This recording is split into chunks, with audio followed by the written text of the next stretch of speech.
No. All right, gentlemen, you were given your instructions in your dressing rooms. Please obey my commands, respect the bell, and above all, protect yourself at all times. God bless you both. Touch gloves. Touch gloves. Thank you. Does the champion want to keep his championship as much as the challenger wants to take it? Let's get it on. Looks like to me like they got some disdain for each other. They mean business.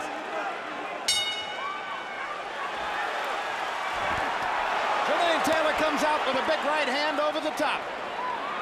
Referee Steve Smoger, veteran from the Upper East Coast, is known as a puncher's referee. He will let the damage ensue.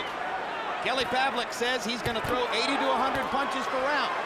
And Jermaine Taylor is landing early, getting off faster than Pavick at the beginning. Good hard jab by Taylor, who said that he's going to reinstitute his jab in this fight, saying that he realizes it hasn't been as good in recent fights as he needs it to be.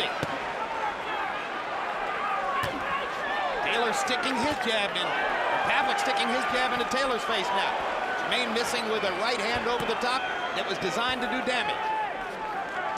See, Taylor right now, he needs to focus on stopping Pavick's jab because he's getting through with his jab, and he has to realize there's a size difference, so he's going to have longer arms, so he's got to prepare for that. Don't punch. Step. Hands up. Nervous energy being expended here now.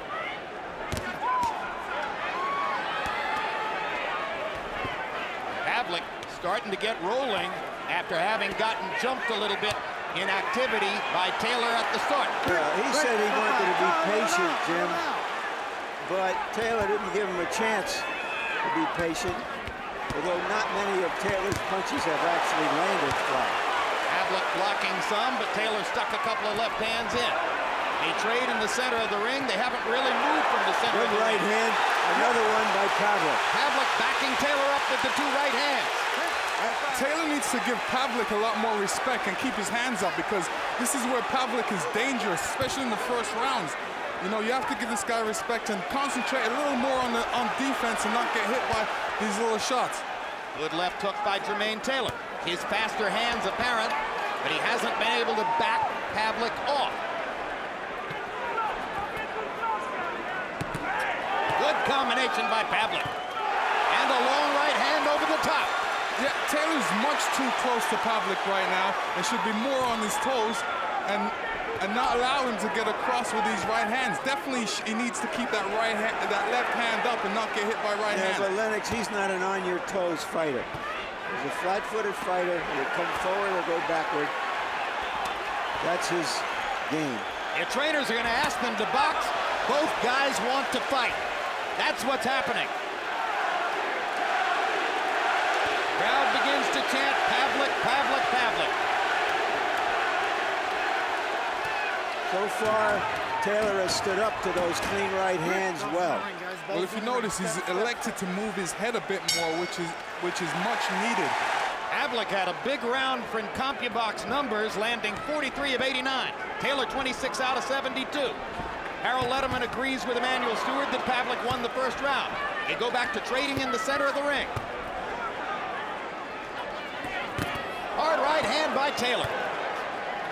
Flush on Pavick's face. Kelly keeps coming forward.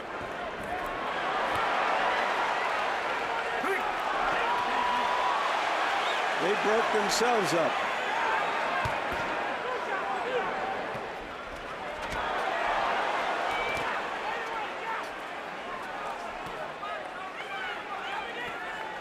Taylor needs to settle down a bit. Pavick has shown great poise. You know, his trainer's right. Really, what he needs to do is fundamentals, and that's jab, jab, right hand, and he's doing a good job at it right now. Pavick looks very comfortable midway through round two. Taylor showing a lot of wasted motion, doesn't yet seem to be quite as happy with the way things are going as is Kelly Pavick. If you saw the countdown show that helped to set up this fight, it established the kind of intensity that is shown there as Taylor suddenly gets Pavick in big trouble. Kelly Pavick getting raked by hard right hand and left hand, and down Pavick goes down. That is it. That was a tremendous barrage from Jermaine Taylor. That was the best offensive show in Taylor's last 6 fights. That was a right hand started that barrage. There was a minute and a half to go, a half a round still to go. And it was followed by a series of rights and lefts. And Taylor has Pavick in big trouble. And a chance to finish him right here. I'm so surprised that Pavick could come back from that. It's still early. That's why he can come back. But he's getting hit. And like I said, Jermaine means real business. He's going for broke now. He wants to win this fight. He wants to take Pavick out straight away. And remember, Steve Smoger is not a quick stoppage referee. Steve Smoger is a fight referee who allows the fight to go. Shows you the kind of determination Pavick has. He's still hanging on. Taylor not making clean contact anymore, and Pavick is beginning to find his legs. Pavick is a tough cookie from Youngstown. It would be shocking if he could finish what he went through, or survive what he went through. Another big uppercut from Taylor. And now Kelly Pavick has his legs back under him for the moment and starts to hit Taylor back. Taylor has punched himself out a little bit here, and he needs a blow. Body shots from Taylor. Pavick has managed to regain his stability. He's going to make it out of the second round, it appears.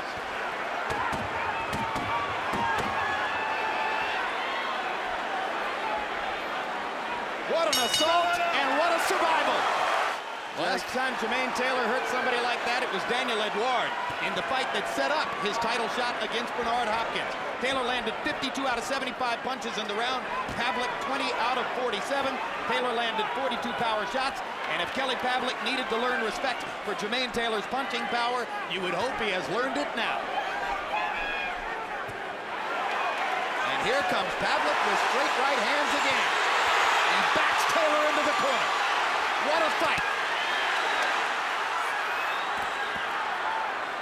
They dried the blood from Pavick's nose, and he's alive and well for the moment.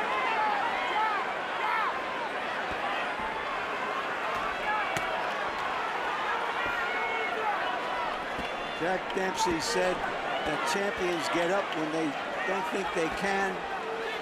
So do challengers. Step.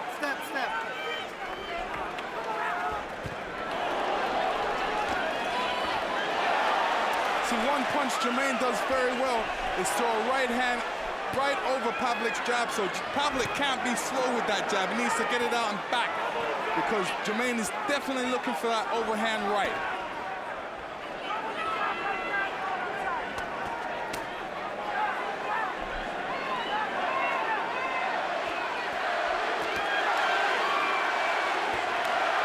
This is a gutsy round for Pavick so far. If he can win this round, it would make a big statement. He shows that he still believes he's the offensive force in the fight. He goes forward intrepidly into the haymakers and the windmill of Taylor's fast hands. Push him off, now. Push him off. Hey!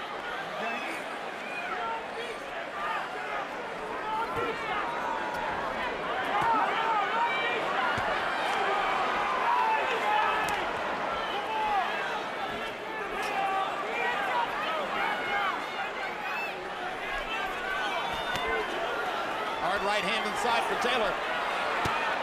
Pavick still sticking his left. Pavick has tactically controlled this round, and now he lands a big combination and backs Taylor off. Tremendous combination. Pavick trying to find a damaging right hand. Strafes Taylor with lefts and rights. How will Jermaine get out of the corner? Takes a thudding right hand. Blocks another shot and another booming right. And now Taylor rips him with a left and a right. Step out. Step out. Pavick never really caught Taylor with any flush shots though, but he did give him a lot of punches in there. Something to think about.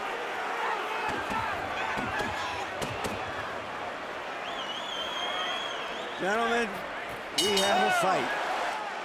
In the third round, Kelly Pavick, after having been knocked down and almost out in the second, Pavick threw 99 punches in round 3, landing 32.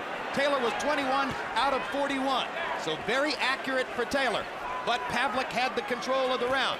And Harold, how do you have it through 3? Look at you. In rounds, I've got it 2 rounds to 1. But the all-important points category, 28 to 28, all even, because Jermaine Taylor gets an extra point in round 2 for the knockdown. Jim, I gotta tell you, Jermaine Taylor doesn't stop straight right hands too well. They all seem to land for Kelly Pavick. But like Larry Merchant said, this is one great fight. 2 rounds to 1, Kelly Pavick. Step. The Pavick camp has felt that if they can get into the late stages of the fight will be theirs, because Taylor has faded in some fights in the late stages. Step out. Let him out, Jermaine. Let him out. Hey, Jermaine, get up. Okay, all right. You all right, boo? You all right? All right.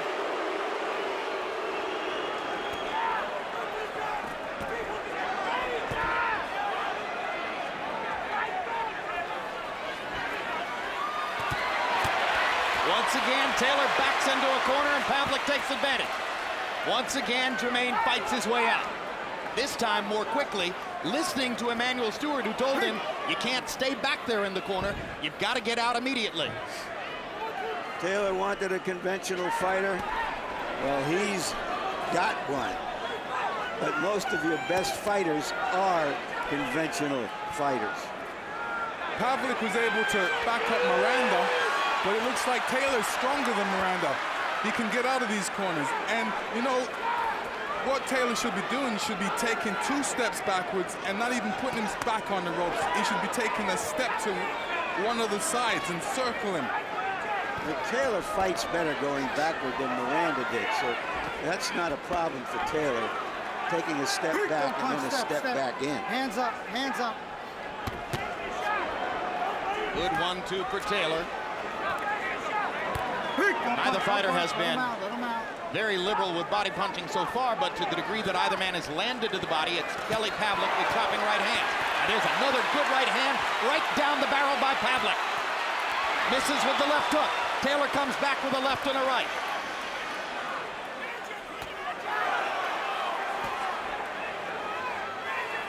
Jermaine Taylor was abused in the corners by Winky Wright in their controversial draw in Memphis. Tonight, when he gets into the corners, he's fighting his way out in a hurry. There's a huge left hook for Jermaine Taylor in the center of the ring, and his faster hands are still apparent as we reach the end of round 4. Not many jabs in the fight. Through round 4, Taylor 14 out of 29, Pavick 9 out of 35. Pavick slowed down a little bit in round 4, throwing only 66 punches. But once again, Harold Letterman gave Pavick the round. Generally speaking, he's been able to back Taylor up with his right hand more frequently than Taylor backs him up.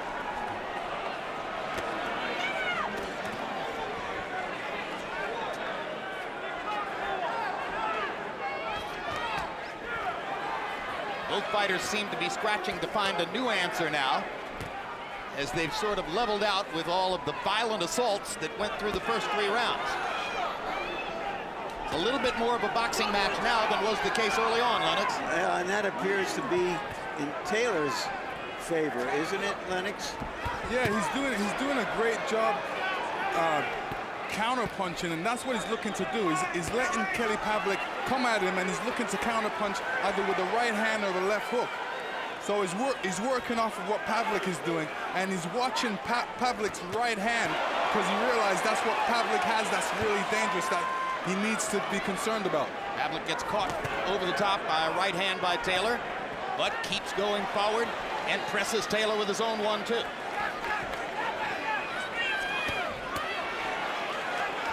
You heard the veteran. I see Pavick blocking most of Taylor's punches because they're wider punches, and he has his arms and his gloves up properly. That one got through. Well, Taylor has that explosive power that can stun you with a punch, and that's what makes him a good fighter as well, because he's able to explode off a punch, hurt you, and then react off of that.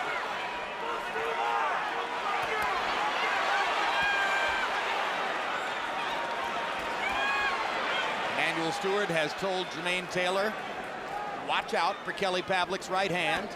And Taylor was able to slip a couple of right hands in the corner there. You know, we've never seen Taylor been hit by many clean, hard punches. He's taken the punches exceedingly well from a puncher in this fight. Trickle of blood from Kelly Pavlik's nose. Pavick sticking the jab, getting more effective in this round with the jab, and has been the case before. Taylor comes back, double jab of his own. Body shots by Pavick as Taylor comes inside. Step out, step out. These rounds are going fast. The intensity of the action carrying us along. 5 rounds in the books already. And the bell sounds here in a matter of seconds. Hard right hand just after the bell by Taylor, and Pavick reaches out and touches gloves. This must be a pretty good fight, Jim. I've already got 5 dots of blood on my shirt. And it's Pavick's blood. Pavick begins the 6th round searching for a body shot. Harold Letterman agreed with Emmanuel Stewart that Jermaine Taylor won the last round. Pacquiao Barrera countdown coming along immediately following this telecast. Start to get ready for next week. Good left hook by Jermaine Taylor, sneaked past Kelly Pavlik's right-hand guard. Good body shots by Taylor there. Probably the 2 best body shots of the fight. Now another left hand lands flush. Pavick nodding his head as if to say, okay, you're getting through. Now eat my right hand. And you know, I haven't seen Pavick go for the body yet. He's just being headhunting, and maybe he should mix up the punches a little. There's a body shot with the right hand. He needs to mix up the punches. I think that right hand about 15 seconds ago got Taylor's attention. No question. That's why he backed into the corner. Taylor comes back firing with the left again. You heard Emmanuel Stewart say, keep working that golden left. They want to win the fight with the jab and the hook. Pavick gets in a straight right again. Keeps coming. Pavick's nose is bleeding a little bit, and what that does, it can bother you a little bit because it bothers your breathing. You can't get enough oxygen. Now you have to open your mouth to breathe through your mouth, so you can see Pavick's mouth open a little bit, trying to get more oxygen. Pavick seems to be winning the boxing contest right now. He didn't in the last round, but this time he's more resolute and coming more straight forward. More jabs means better boxing. Go punch, step, step, step. Spoke to a member of Kelly Pavlik's entourage this afternoon who said the worst thing that could happen to us is if Kelly breaks his nose and has trouble breathing in the fight. Not, of course, that Kelly breaks his own nose, but that Jermaine breaks it with a punch, which is probably what's happened here if it's broken. Certainly it's bleeding. No. That's it, both of you. Out. That's it, good. Good left hook by Taylor at the end of that combination. So far, this is a relative calm after the storm of the first 3 rounds. Big right hand upstairs by Taylor. Momentarily backs Pavick off as Kelly was attempting another combination assault. When Jermaine Taylor hits the ropes, it's like something goes off inside his head and said, this is the time to fight. You're exactly right, Lennox. That is what he's done throughout his career. When he is attacked, he goes to the ropes and then stands and fires back.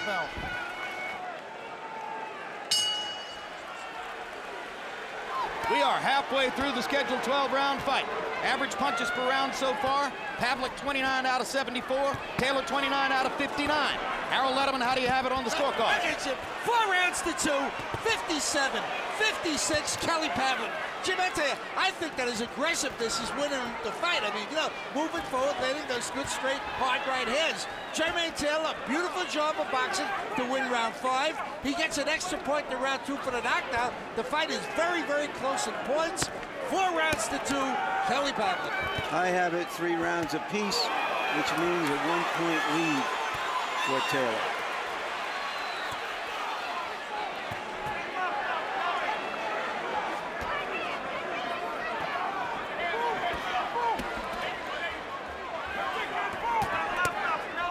There's a good body shot by Taylor. by Pavick with the right hand. Both fighters trying to employ the jab here in round 7. Middle portions of the fight, much more a boxing match than the first 3 rounds, which were a wild, all-out slugfest. And contrary to expectations, we're seeing Pavick winning the jabbing contest. Longer. Steps forward.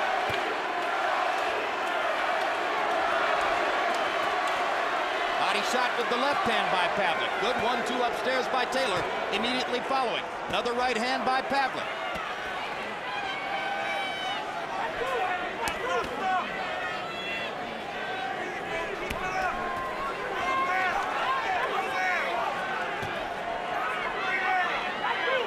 Pavick said he didn't think that Taylor liked to get hit. Nobody likes to get hit, but Taylor has taken those hits. Taylor said that he didn't think Kelly Pavick was much. And that right hand hurt Taylor. Taylor is done. Left hook. Drops Taylor's head up. Uppercut has Taylor in big trouble. Down goes the ring. And Stevenson is going to stop the fight. That is correct. There's a brand new middleweight champion. He's from Youngstown, Ohio. This is the punch that hurt him. Pavick has been throwing that jab. Taylor hasn't been blocking it. But here's the right that hurt him, and he's hurt from that punch. He backs up in the corner. He's still... And here's another angle, the same punch. Taylor's eyes are closed. He didn't even see that punch coming. All he seen it was at the last moment when it connected. And here's the end, where the referee steps in. It was a left uppercut that hurt him. It buckled him a little bit. Then a right uppercut that put him on the chin. And the finish, referee steps in, realizes that Taylor's hurt, and stops the fight. A perfect finishing assault by Kelly Pavick. This is clinical damage inside, Lennox. Both hands. And it looks like the uppercuts were really apparent. That's the one that really was the shocker and came from nowhere. Jermaine didn't even see it, but he reacted from it. And whether or not he could have got up or not is the question, because the referee was right there on top of him, but he made no attempt to get up. By way of Caesars Atlantic City, tonight here in Atlantic City, we have witnessed one of the great middleweight championship bouts in boxing history. Referee Steve Smoger steps in, calls a halt at 2 minutes, 14 seconds, round number 7. The winner by TKO victory and new undefeated middleweight champion of the world, Kelly the Ghost Pavick.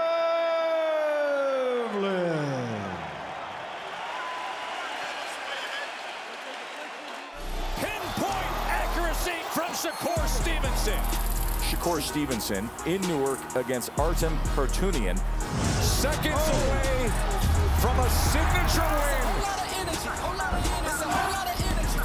Oshaki Foster against Robson Conceição. The champ finishes strong again.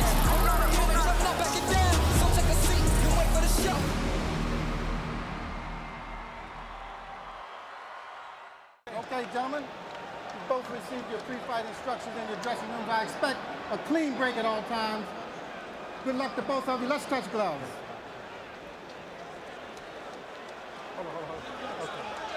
George Foreman has said, "It is my destiny. I'm a miracle." And the fact that he is here bears out most of that to be true. The final chapter is about to be written. George is laying in his corner. Evander, calm and cool. Both these men seem confident that they're both going to win. Here we go. Round 1, scheduled for 12.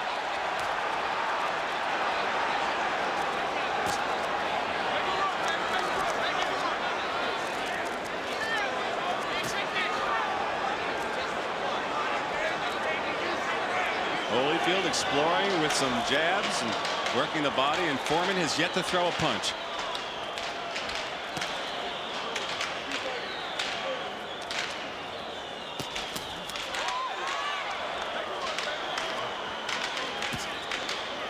Holyfield, as expected, pressing the action, trying to get a left to the body. Foreman will throw far fewer punches and will cover up with both hands crossed across his face. He's got a deceptive defense, Len. Crosses those arms, blocks a lot of things. He sees a lot of punches coming. He got under that first big left hook of Holyfield's. Made him miss that one. Is Holyfield a bit farther away than you expected him to be? No, this is where he's got to be. He's got to use that speed from the outside here and do exactly that. Pop and go. What happens to all the talk about him sticking right to George's chest to let George punch himself out? Well, I don't think that's such a great strategy, to tell you the truth. He's got the speed. Why get in close with George? Has him sitting right in front of him. Those were quotes from his trainer, Lou Duva. Yeah, I talked to Lou afterwards, and they kind of changed their story, and they felt it best that Holyfield be on the outside. George connect with the left. The crowd reacts to anything positive that Foreman does halfway through the first round. Oh. And Holyfield with a combination. Left hook, right hand. George, the long distance left. Look how he covers up with both hands. Of course, when he's got his arms crossed like that, Georgie Benton knows he can't punch with his arms crossed. It's purely a defensive position. Foreman, obviously, the much slower of the two in ring speed and punching speed. Holyfield trying to use that as an advantage.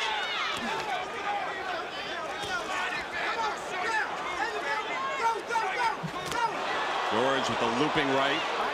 Way off the mark, went right behind and passed it behind Holyfield's head. Jabbing out of there with the left, Foreman is. And here comes Holyfield. Good left hand by Holyfield. Good left, right, left. He threw 3 quick punches and got out and circled around George. And this is what he's got to do. Can he do it for 12 rounds? I don't know.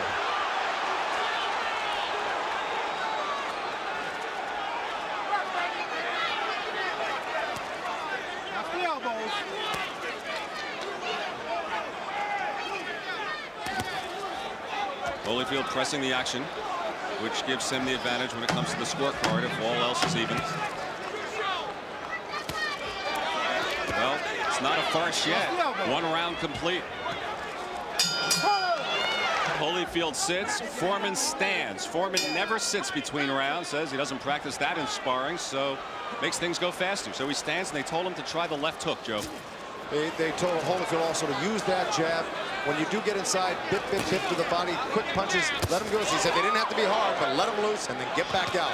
Good right from Holyfield, and then again a left. Remember, in all of the earlier stories, George Foreman said he would knock him out in the 2nd round. That's the round he took care of Joe Frazier back in '73. Right now, Holyfield is just really tattooing George Foreman right now. The speed is really telling the tale. Unless George can land something to the body to slow him down a little bit, start hitting him with the jabs, this could be a trend all night long. Georgie Benton told Holyfield, this is what you're going to see all night long. Just him plodding in after you, looking to load up. And a big swing and a miss from Foreman. That left to the body got through, though. No, that was a low blow, and let me tell you, Rudy Battle jumped right in and told him, keep him up.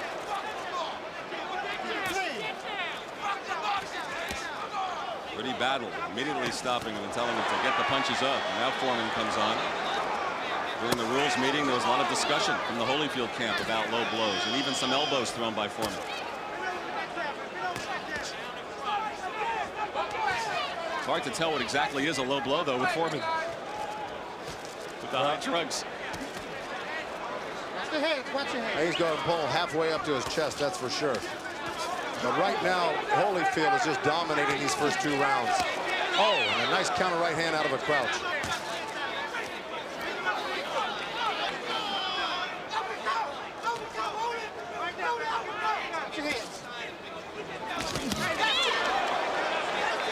Good exchange.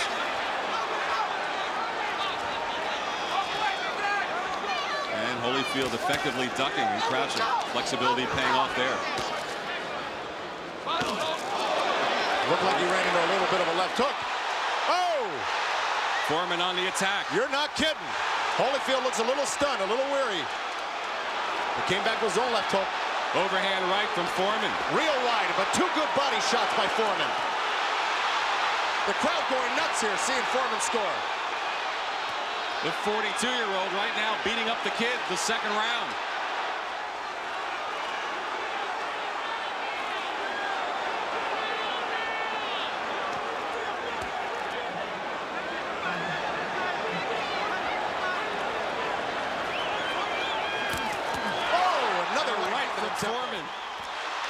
And a combination. This is where Holyfield shouldn't be.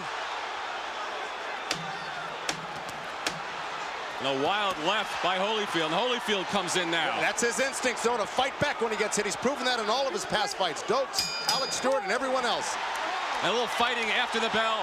He knocked his head so far back with that jab that he was out of range when he threw the right hand. Let's see how Holyfield responds after the strong Foreman round, and Holyfield comes out throwing punches. The CompuBox stance have Foreman landing 50% of his jabs through the first 2 rounds, and Holyfield 34%. Foreman ripped a nice little shot to the midsection.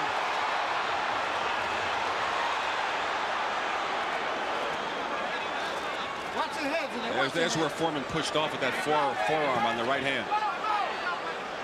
Well, referee Rudy Battle warned him about it if he starts pushing off too much with the arms and elbows. That's illegal to do it. But it's part of Foreman's game plan. It's the way he fights. Oh, another great body shot. Left to the body from Foreman. Foreman probably winning a round so far, and who would have thought it? Oh, a lot of people in this audience thought it, and a lot of the boxing experts. A lot of the sports writers favored Holyfield. A lot of the boxing people themselves favored Foreman in this fight. Gave him a big shot. Oh, and he's got Holyfield reeling from a couple shots. But Holyfield comes back strong with his own left hook. Kind of a weak effort with that left hand to the body of Foreman by Holyfield. He looks to be tired himself right now. It's supposed to be Foreman that's tired. Oh, he's got him picking up his leg from that body shot, Len. Foreman continues to attack effectively. Now Holyfield with the left that connects.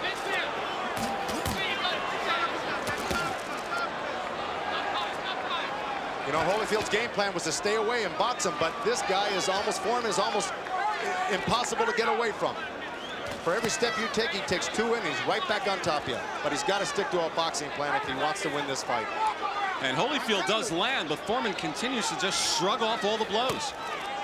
I saw him do it time and time again with his sparring partners, and they said, thank God George Foreman took it easy on us, and he was working with some top-notch sparring. They said it's the hardest guy they've ever been hit by in their lives. Well, the Holyfield camp wanted Foreman to take some punches and miss them, and they've certainly gotten that as well. But they didn't want him to land the few that he has landed. They felt that they could get away from mostly all of his punches. There goes Holyfield ripping a great shot to the body. He's got to do more of that. You see how easily Foreman pushes him off of him. Yeah, looping overhand right again, and a little bit of a mention from Rudy Battle. That landed on the back of the neck, and that's a rabbit punch, and those are illegal punches. And rocked Holyfield. Holyfield rocked Foreman. And connecting. And Holyfield all over Foreman. Foreman trying to hold him off. It's Holyfield now on the attack. 10 seconds left. 10 seconds left in this bout, or in this round. George is falling forward and hit after the bell by a Chris Bright. Wow, exciting round 3, and here we go to 4 now.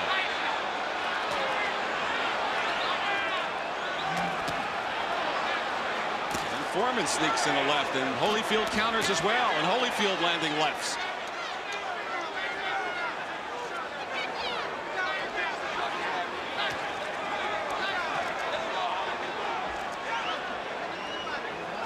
See a smoke out in the distance behind the ring. A smoke bomb went off here in the Atlantic City Convention Center, but not affecting the fighters or those of us here at ringside.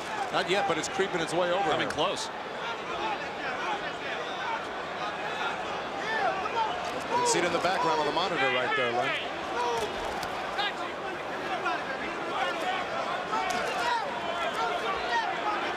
Things slowing down just a little bit after the excitement of rounds 2 and 3. Foreman in 2 and Holyfield very big in round 3.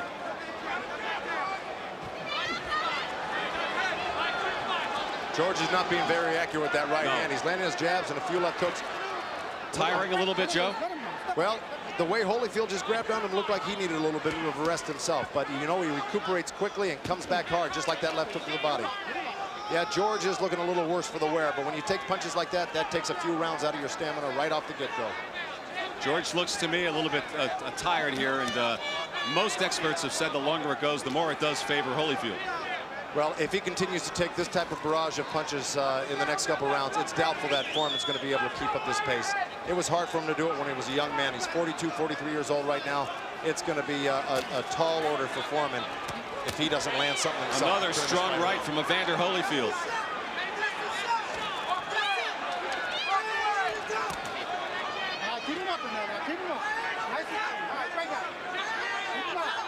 Minutes ago in round 4. George missing, Holyfield connecting. That's the story here in the 4th. Another combination from Holyfield. Solid left, right, inside. The last time George ever went over 10 rounds was in 1977 with Jimmy Young. From the latter stages of round 3, George has been a large punching bag. I should say the last and only time. But he did go 10 rounds in one of his comeback fights. I went to a decision with Everett Bigfoot Martin early in his comeback. Oh, another strong combination. Foreman's shining moment was round 2. Holyfield's just starting to tee the latter off stages of round 3 on, it's been all Evander Holyfield.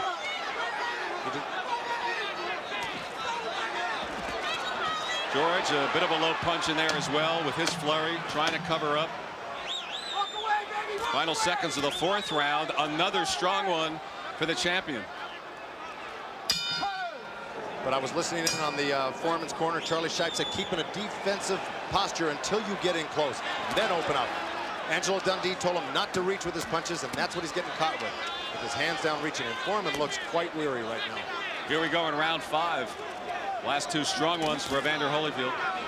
And he continues to press the attack and hit George pretty much at will. And George has not really landed anything in the last 2 rounds, Joe. And another one from Holyfield.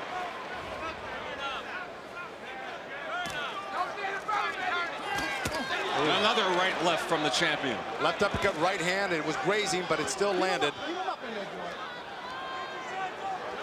People always talk in terms of the puncher's chance. I mean, is Foreman, doesn't that chance diminish the longer we go? It sure has, because his punches look slower and slower just after these few rounds. Another low blow warning from Rudy Battle. No point has been deducted, but his second warning.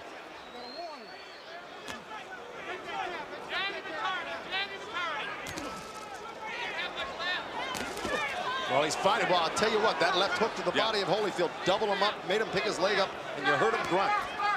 So he's still got a lot of snap in his punch. They just aren't coming real quickly. Well, a couple of effective body blows from Foreman here in the 5th round.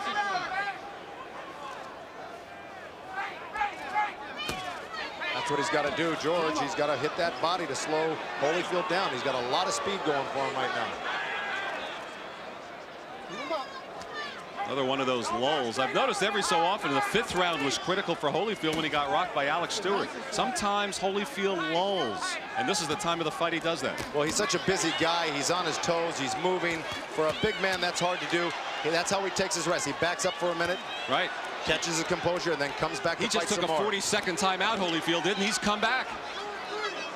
As we near a minute to go in round 5.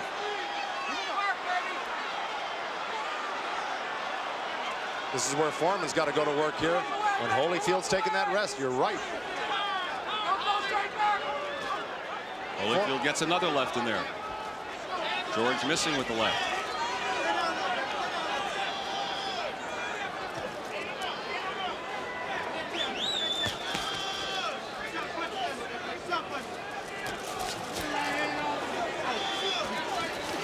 Oh, George missing with that looping right. But another low left, through with the left. Foreman connected. Got to give Foreman credit for coming back like he is right now. He looked like a big man last round. Everyone talked about his right hand. He's gotten some good lefts to the chin. And Foreman with another combination.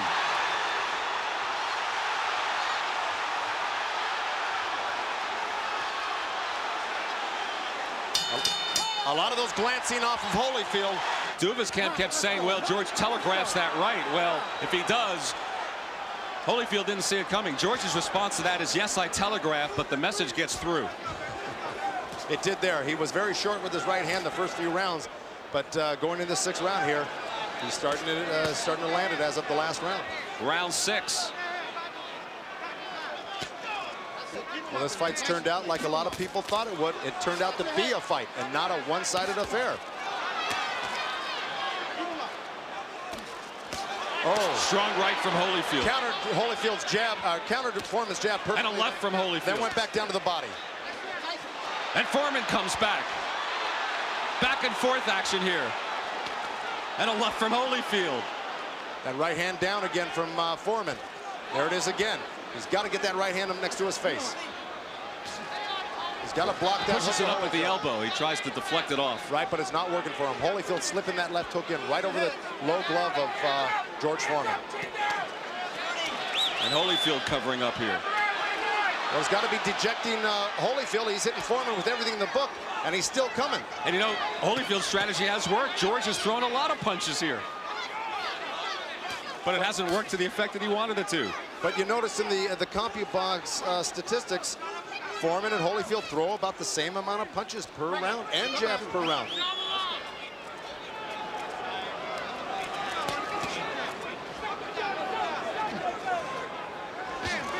Oh, strong left to the body from Holyfield. And George comes right back again. It's like one of those punching bags, it's those plastic ones that keep bounce coming back up at you. But the thing is that those are filled with air. Foreman's filled with solid 257 pounds of beef. Foreman certainly answered most of the critics of his stamina. Inside of a minute to go in round 6. Halfway through the fight right now. George just keeps on coming.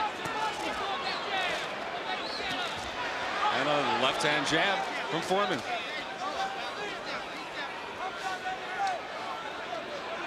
Looks like Holyfield's getting a little bit of a second wind. He's got that good bounce. His punches look quick again. Punching sharp. Got caught with a short little left hook right there. Didn't do any justice. Fairly even rounds here in the 6th. And another one that wobbled him a little bit. George misses with the round right, but enough of them have gotten through. Just when you think George is fading, he comes right back. Both of them. And the same for Holyfield. What a tug of war. And the body shots from Holyfield as round 6 comes to a close.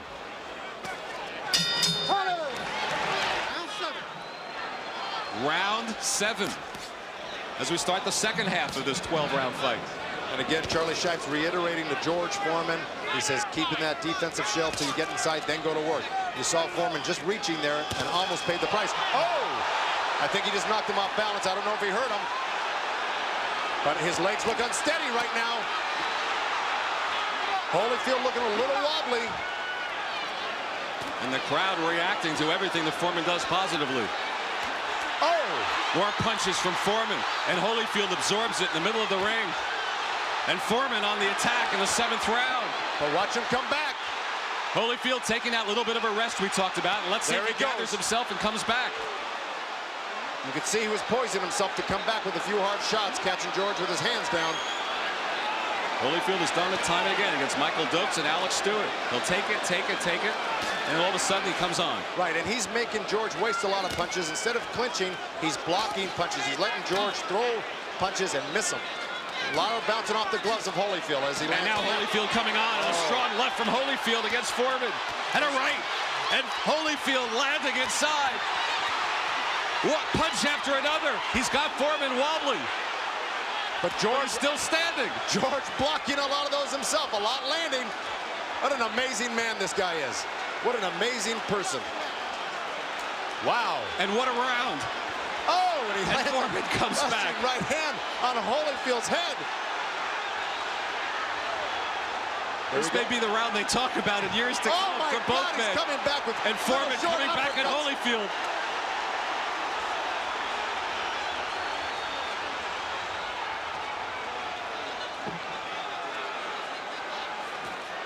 People were discounting George Foreman as merely a fake and a fraud in this fight. He's proven, I hope nobody ever says that again about him. He's proven beyond a shadow of a doubt he is for real. And Holyfield a bit low there, but Foreman taking everything that Holyfield's throwing and coming back at him. Oh, another great left hook by Holyfield. This round is going to go down as one of the greatest all-time rounds in boxing. No doubt about it. Just for the sheer fact that Foreman's still here, but the way he's trading back and forth with Holyfield is unbelievable. And I can't tell you how incredibly entertaining this is in the latter stages of a 7th round that have gone back and forth where they've rocked each other. Well, from the $100 seats to the $1,000 seats, people are getting their money's worth tonight. Final 10 seconds of perhaps a historic round in the annals of heavyweight boxing. And Holyfield coming on strong again. Boy, what a round. What you heard in the background, between rounds, the crowd in unison chanting, George, George, George. The viewers round 8. The viewers at home have to be chanting that. Amazing fight.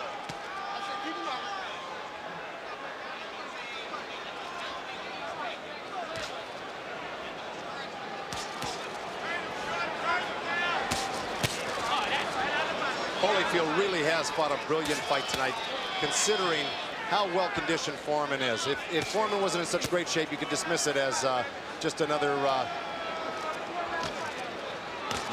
What does a guy like Holyfield say to himself when he knows what he delivered in the last round and George didn't go down? Well, he's got to not get discouraged with himself. He's just got to stick to his game plan. They said they would do it for 12 rounds if need be, and he is. Of course, should it go to a decision, people feel, well, the edge will tilt towards the champion in these matters, Holyfield. Well, he is the busier fighter right now. George has had his moments, but I think overall, Evander's been in control tonight. But also from the standpoint of being the champion and having to have it taken away from you. Well, I don't necessarily buy that. I feel if a man wins a fight, he wins it. If he loses it, he loses it, whether he's champ or not. But you know what happens in the annals of boxing. And here comes Holyfield coming forward. Obviously, the 8th round can't live up to what happened just 1 round before.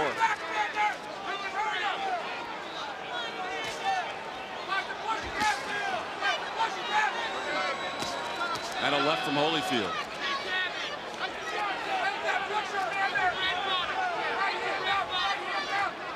You know, it's funny because nobody really gave George credit or thought he'd be able to take it this far. The judges might be impressed with this. I'm wondering myself if they might be even leaning towards George in some of these rounds because he's been hanging so tough and doing his own scoring. It's possible. We'll check with our resident judge, Cindy Barton, between rounds and ask her opinion if she is swayed in that regard. Final minute of round 8. We certainly have an expert to refer to. Oh, a strong right from Holyfield. Boy, Foreman hesitated with his right hand and caught a counter right hand by Holyfield. Another right from Evander and a left.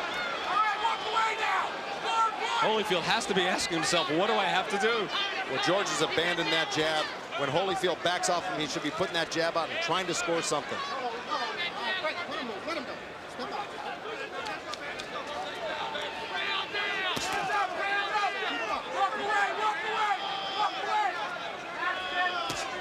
George reacting to the feints of Holyfield and then catching a couple of punches. And Rudy Battle mentioning to Foreman about the elbow, which we alluded to earlier. Oh! Caught Evander with a left hook moving over to George's left side. Round 9.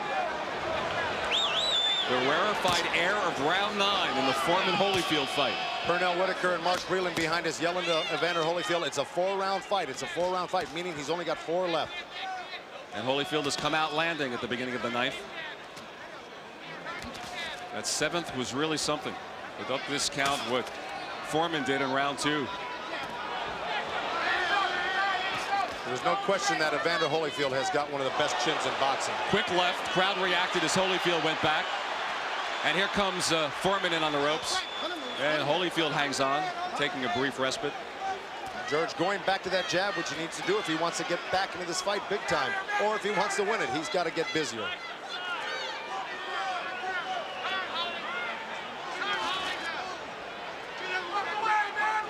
Holyfield taking another one of those little timeouts of his. Both hands are free. Remember, almost all of Holyfield's knockouts have come early. Only 2 past the 8th round. And now Holyfield on the attack in round 9.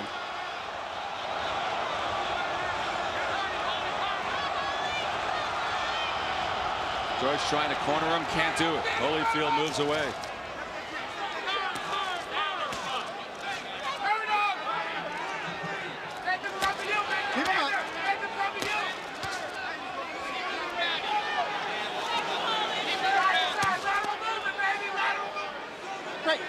The Holyfield supporters behind us crying out for lateral movement on the part of Evander. Not much movement of any kind here. George has really slowed down this round. He's if he wants to get into this fight and take the crown from Evander Holyfield, he's going to have to step it up. Because right now, Evander Holyfield has his number. 3 more strong blows landed by Evander Holyfield. Foreman takes it and comes back for more. The resiliency of George Foreman is a major story here tonight.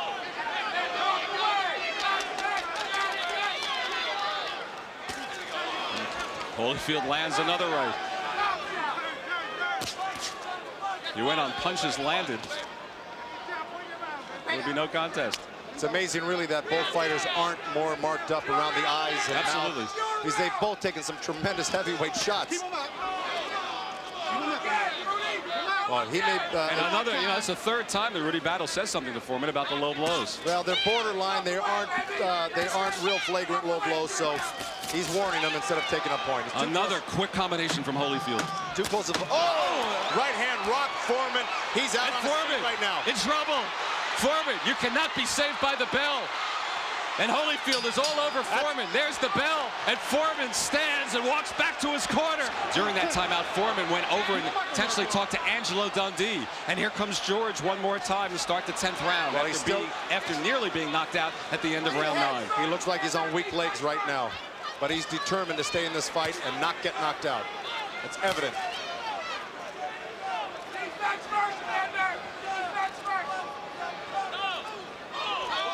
You start to think in terms of moral victories at this point, Joe?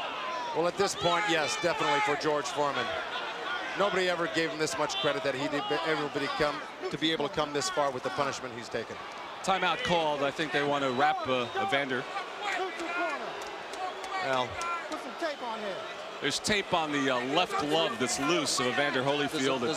Foreman was sent to a neutral corner to tape it up. Well, that certainly favors Foreman being able to take a little extra rest here.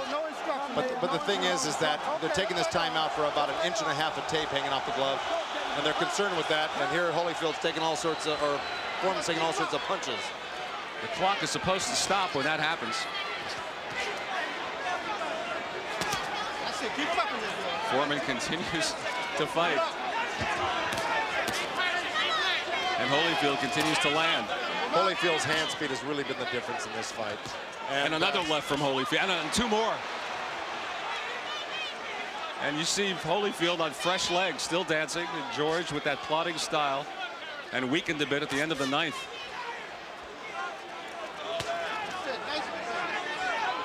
You talked about the speed telling a difference. Age, will you now grant that to Holyfield at this point in round 10?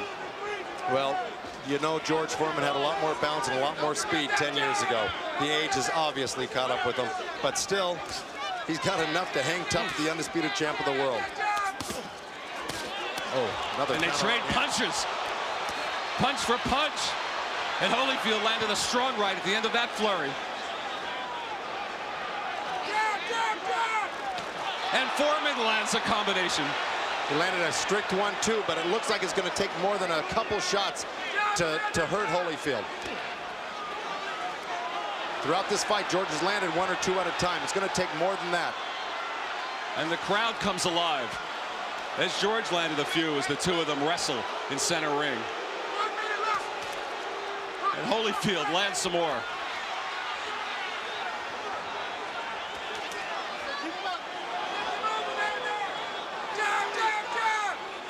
Oh, the jab looked like a right hand from Foreman. And Holyfield comes right back. Well, right now it looks like Holyfield is the one who's tiring out in this 10th round. Of course, he's thrown a lot more punches than George, but then again, George has taken quite a bit of punishment. It's amazing he's got this much stamina. The crowd booing when the 2 of them take those breathers up against each other. Foreman missing with the left. Remember what happened in the final 10 seconds of the 9th round. Well, we're in the same territory here in round 10. And that's it. George has continued to stand in his corner between every round, and we've reached 11. Well, Holyfield landed 21 of 25 jabs in that round for 84 percentile of connect percentage.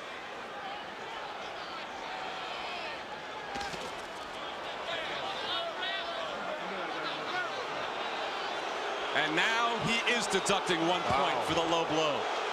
Rudy Battle, he had warned him 3 times and deducted the point there in the 11th. If the judges have it scored as closely as Cindy thinks they do, that point could be a big, big factor. Absolutely. If this is a close fight, that low blow point deducted could be the deciding.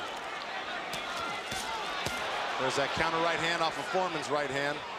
But Holyfield follows right up with that left hook. But Holyfield's got to win the round to make that point count. A 10-8 would look huge. Not so a 9-9.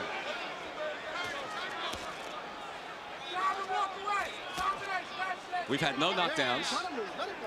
1 point deducted from George Foreman for a low blow here in the 11th round. No cuts and no visible scars on either man. No, but we have seen George Foreman rocked in 2 or 3 different rounds where we didn't think he was going to get, we didn't think he was going to be able to make it through the round. And now Holyfield hanging on. Both of them narrowly missed with right hands. Obviously, the fatigue factor you would think would affect the older man a lot more, but it's affected both of them, Joe. The crowd booing. They don't like the fact that the younger man Holyfield's holding on here in this situation. He's grabbing George around the waist. Those boos are directed at Holyfield.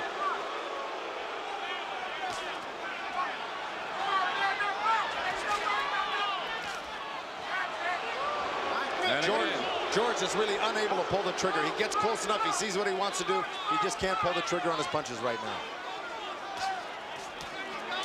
And Holyfield scores on a combination of 3. Foreman tries to come back, but I don't think those punches have much, Joe. No, the jabs look decent, but the right hand was real sloppy and real wide. Little left pushed Holyfield back. We're holding on. I'm not sure Holyfield has taken full advantage of that point he's getting this round. But he still has landed more punches than Foreman has here in the 11th. He really has been out hustling George in this round. That was a strong left from Holyfield.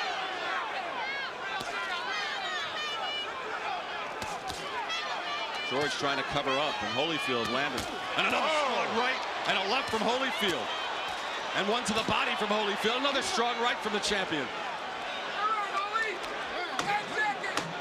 What's the line about weebles wobble, but they don't fall down?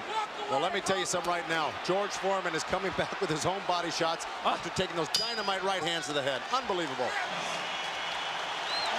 And Foreman said something to it. As you mentioned, Angelo Dundee was all over Rudy Battle between rounds for taking that point away. And in the other corner, Georgie Benton and Lou Duva says, don't get stupid, don't get careless, box and keep your hands up. Foreman's got to knock him out to win this fight. So they said Foreman had a puncher's chance. Well, he needs that punch here in the 12th round from our estimation to win this fight. But he certainly had his moments along the way. Ran into a right hand trying to land that big punch too.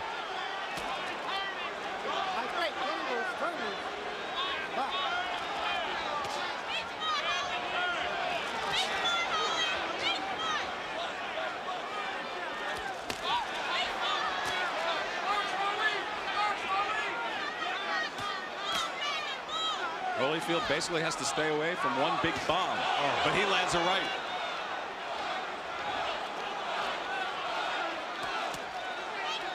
Well, Holyfield's doing what his corner asked him to do, basically, and that's the move. But he shouldn't be punching as much as Lou Duva doesn't want him punching this much, but he sees Foreman as a target, and he's going for it anyway. And Archie Moore just stood up in George's corner and said, go at him, punch. Gave him the fist sign. Archie, of course, was the oldest to fight as a challenger for the heavyweight title. And George has 95 seconds left to try to punch him out and regain that championship, which he lost 17 years ago.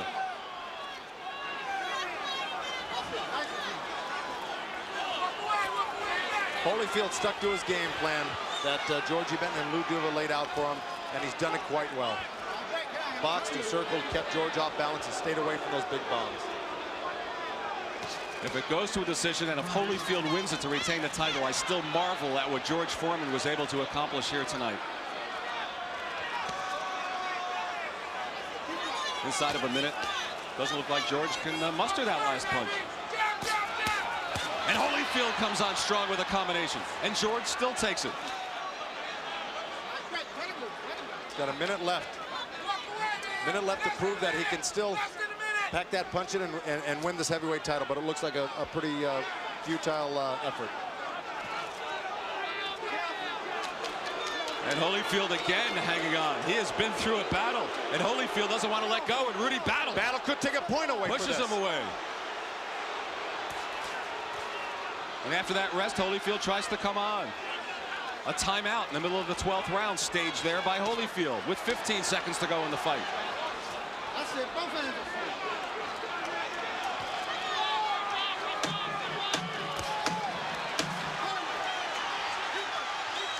The old man has gone the distance, and the crowd at the Atlantic City Convention Center comes to its feet to applaud that. Let's go to Michael Buffer for the decision. Let's have a round of applause for these two heavyweights. 12 rounds of exciting action. Nobody thought they'd do it. And now from the Trump Plaza Hotel and Casino here in Atlantic City, we go to the scorecards. Eugene Grant scores the bout 116 to 111. Tommy Kazmarek has it 115 to 112. And Jerry Roth scores it 117 to 100 for the winner by unanimous decision. And still, undisputed heavyweight champion of the world, the real deal, Evander Holyfield. But how about that little wink and smile from George Foreman when he realized Holyfield was the winner? Foreman, it's trite to say, but Foreman was a winner in many respects here tonight as well. Pinpoint accuracy from Shakur Stevenson. Shakur Stevenson in Newark against Artem Harutyunyan. Seconds away from a signature win. Oshaki Foster against Robson Conceição. The champ finishes strong again.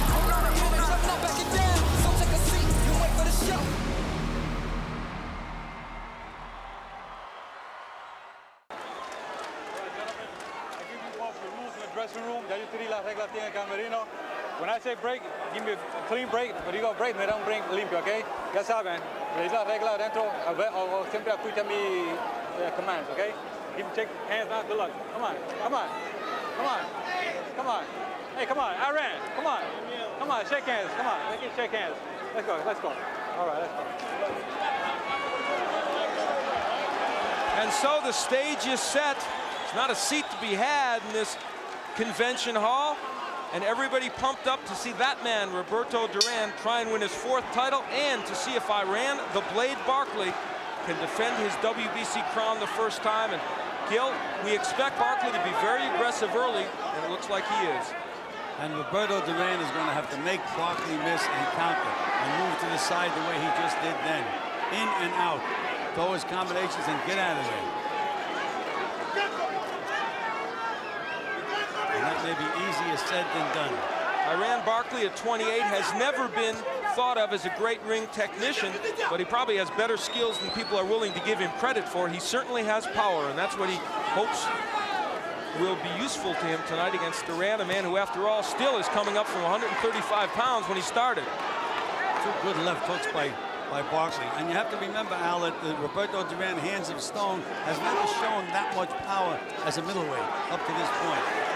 Great defensive fighter, though. There's those combinations by Duran. Well, the feeling is that this will be a war however long it lasts, and it's giving some indications already of being that. I don't think Iran Barkley's ever been in a fight that wasn't entertaining.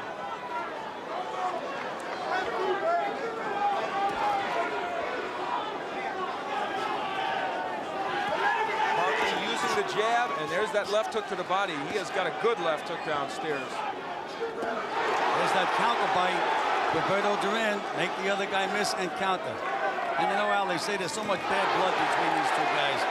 I'd still wager that no matter how the fight ends, that they're going to shake hands and probably hug each other when the fight's over. Well, you gain respect during a fight.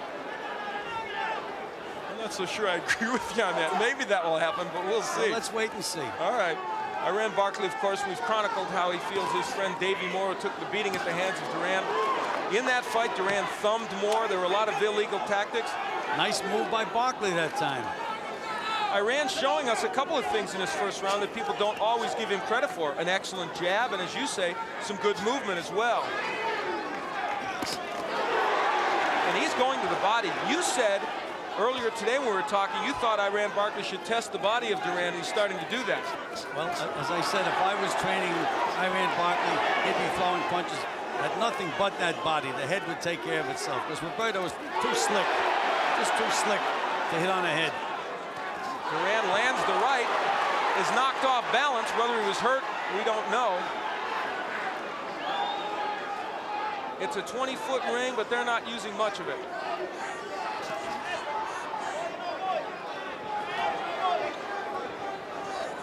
Barkley, the 28-year-old from the Bronx, who beat Thomas. Oh, big right hand, staggers Barkley. Barkley is hurt.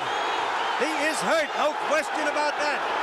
We mentioned the fact that Duran has not shown punching powers in middleweight, and there it was. Barkley trying to hang on to his WBC middleweight title. He felt the power of Duran in the first round, and in round two. We talked about the emotion of Barkley, how he wanted to get even for his friend Davey Moore, but he is fighting a controlled fight, Al. He's not going wild, moving in behind the jab. It's a very good point, Gil, and a little different of the first round than we thought we'd see from Barkley. He left one of those jabs out there, and that's why Duran nailed him with the overhand right. But Duran has to make Barkley miss and then take advantage of every opportunity.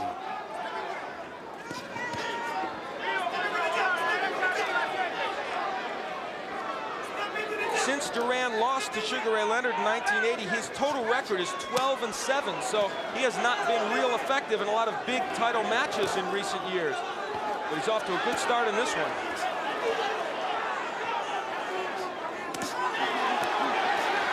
Good right hand by Barkley, but it does not move Duran back. This one will be warfare. Good body punches by Barkley, and there's another one. Little short left hook by Roberto. You can see the fire of Iran Barkley coming out now, but Duran not backing up. Terrific body shots by Barkley. My, is he going downstairs well.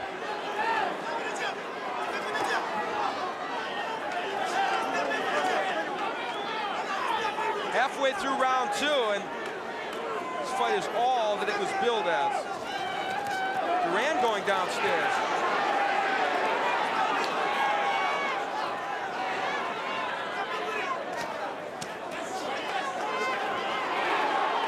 Barkley's landing those body shots every time he gets a chance. He drops one down in that body. So far, that's probably the major story other than the right hand by Duran, because in a couple of rounds, those body shots would take a big toll on the 37-year-old body of Duran, no matter what his weight. Duran is looking to throw that right hand over that left hand of Barkley's again, though. And you know what? Iran Barkley doing a better job of covering up on the inside than some people are used to seeing from him. He's using his strength to push Duran back. Excellent uppercut by Barkley.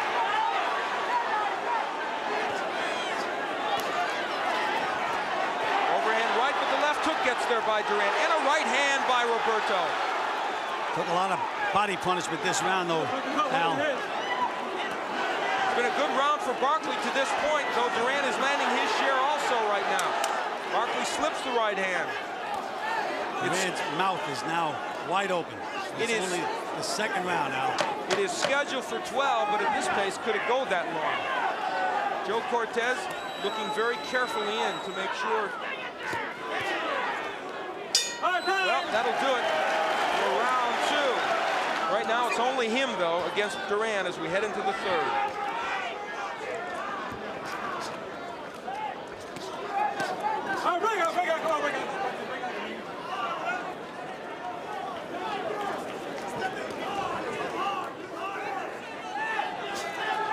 Barkley's body attack has been superb, and he's also shown us an excellent jab. And he doubles up that jab now.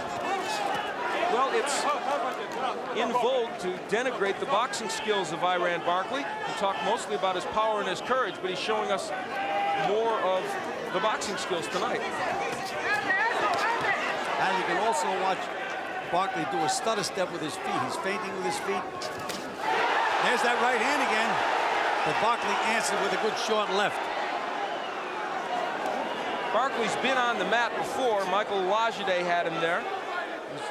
He lost to Robbie Sims by knockout in a wild affair. And Hearns certainly punished him, but he comes back when he's hurt. And you see it here. And you know, you mentioned Robbie Sims. I did the fight with Duran and Robbie Sims, and a split decision. It was just such a tough fight for Duran to lose.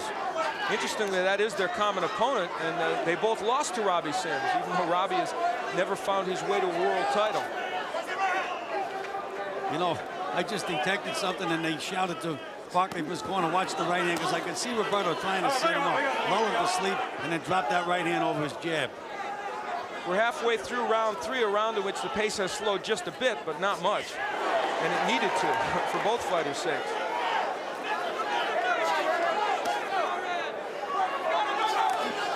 Good jab by Roberto Duran. Probably his best jab of the fight so far. What a man this Roberto Duran is. He's in against a guy who physically is much stronger than him. You know, even against the big middleweight, Barkley just looks so big. He looks like a light heavyweight. He really does. And that power has helped him in most middleweight fights.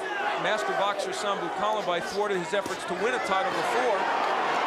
Body shots again by Barkley. But right now, the body work, as you said, of Barkley, a real important weapon. That right did not even stop Duran. It landed perfectly.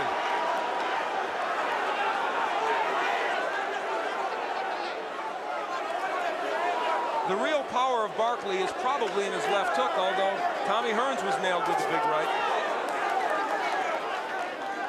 Round 3 just about over. It's been an excellent round for Iran Barkley.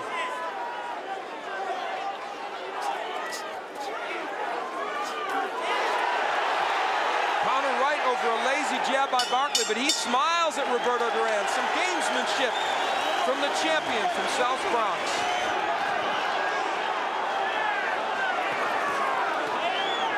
And Duran comes out wailing away to the body in the 4th round.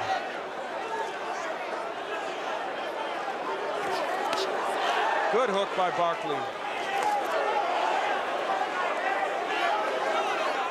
Keel, you talked about what a controlled fight Barkley is fighting. Much more so than I think anyone anticipated from him. Yes, he seems to really, you know, I've always said that once a guy becomes champion of the world, it automatically makes him like a 25% fighter. And I guess maybe they feel good, whatever it is, and he has good coaching, but he is a much improved fighter in this fight. He looks better, period. And we've talked at length about...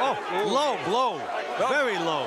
Duran complains to Joe Cortez. And rightly so. Who says lift him up, and it was rightly so. But I'm sure Iran Barkley's thinking to himself, he's complaining?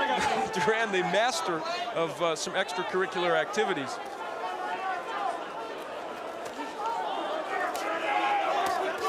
But I tell you, Iran Barkley is committed to that body work, and it is really paying dividends for him so far in this bout. Duran is going to have to use that right hand a little more. Barkley pushing him off. Oh, my. Combinations on the inside by both men. The right lands again. Right hand again, and Barkley wobbled a little bit then. That right hand hurt Iran Barkley, but when you hurt him, he seems to be more dangerous.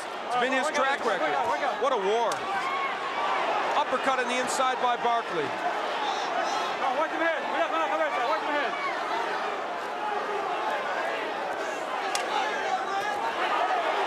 Those are those short little combinations that Duran has to throw, but then he has to spin out and get out of there. He can't wait for the receipt. Iran Barkley has followed his game plan perfectly, and yet Duran very competitive because he's so clever, throwing those counter right hands.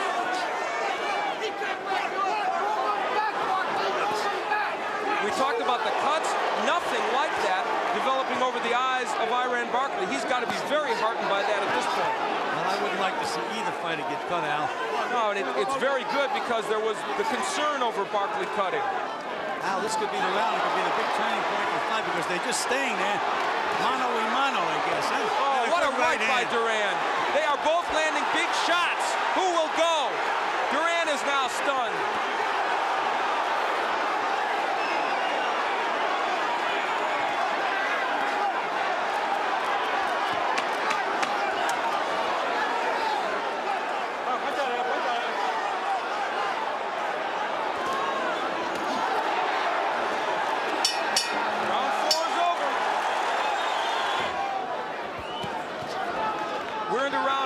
And if there is any discouragement on the part of Barkley because of that, I doubt that it'll show. He is a very courageous and tough performer.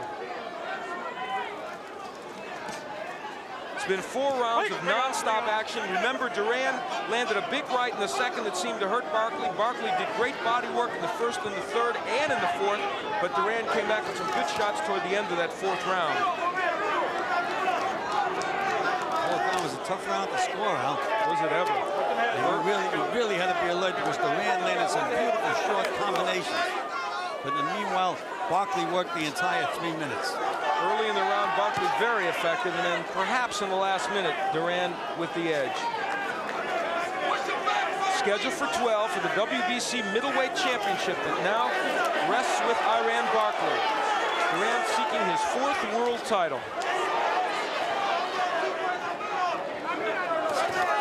Big right hand by Barkley, and it did not faze Roberto Duran. And it was followed by an excellent uppercut.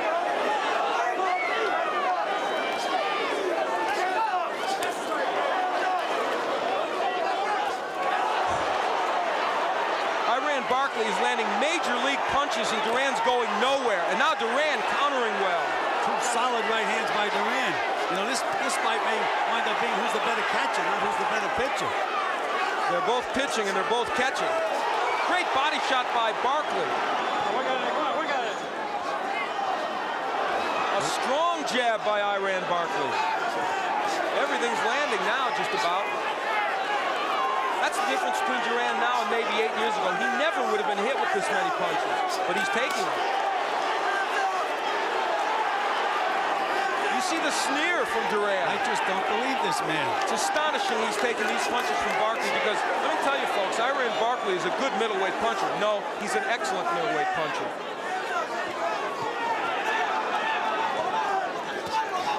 Big right on the inside by Barkley. Good combination, a left hook, right hand. And Roberto, as you say, is doing a lot of catching, but he hasn't been wobbled. Ironically, Barkley is probably following their game plan to a T, and yet Duran is still there. I'm sure they thought if he did all this, Duran would fold. We're in round 5, and it's been fought at a torrid pace right from the first round.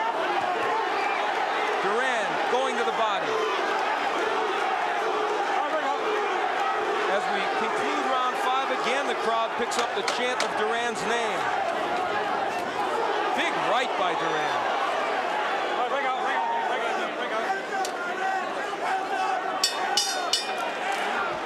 Now, I noticed at the end of the round that Duran looked in a little better shape than Iran Barkley. Barkley was starting to show a little signs of being tired. I think you're right, Gil. And Al Bolden pumping up Iran Barkley, saying the longer the fight goes, the better it is for us. But that may not necessarily be the case, though you would have thought that coming in. We're in the 6th. Iran Barkley on the right of your screen and Roberto Duran on the left. And if you didn't know that, you've been in a time capsule for the last 20 years.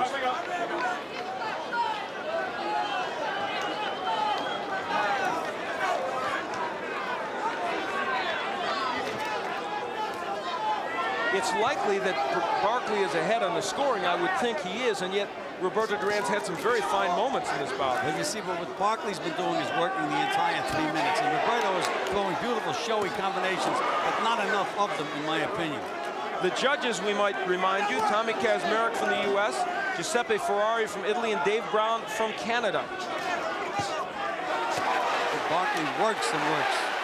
He's been the more active of the two. Which is not to suggest that Duran hasn't been active. This may be the most punches Duran has thrown in the fight in years. You know, Al, I just can't believe that this is the same guy that won the lightweight championship of the world for my fighter, Kenny Buchanan, in 1972. Long time ago. Good left hook by Roberto Duran. And now he's fighting for the middleweight championship. In 1989. And along the way, boy, there have been some ups and downs for him.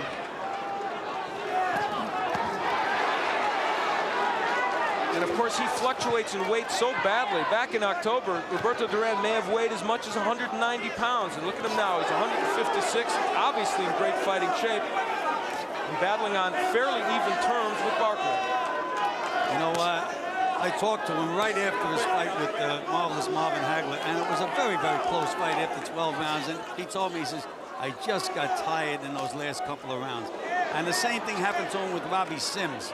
But now he seems to be in better condition. He's a little lighter. I just don't know if he can keep this pace up for an entire 12-round fight. And of course, the question of all that body punching that Barkley has done, what effect will it have as we head into the later rounds? This round, probably the slowest of the fight, even though there's still been a lot of offense shown. This round has been all Barkley up to this point, though, Al. Yeah, he's throwing more combinations, working the body, still using that jab effectively. And so if we thought he was tired after the last round, he's shown us a second wind here. And now Duran pushing his punches a little bit.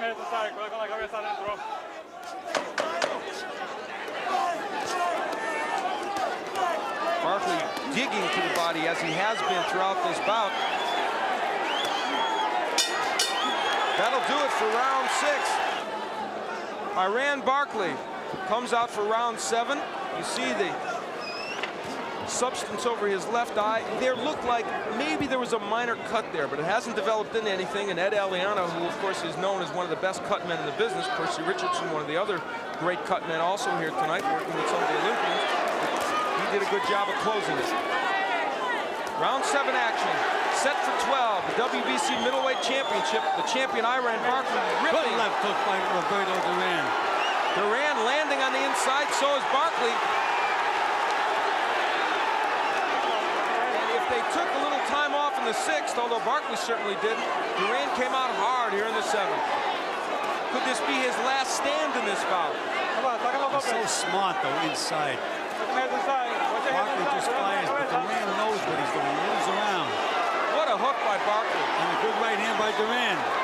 The fact that Barkley is cranking up those hooks and landing like that, and Duran is not being staggered, really is amazing. Well, as I say, this may wind up being the guy who can catch better.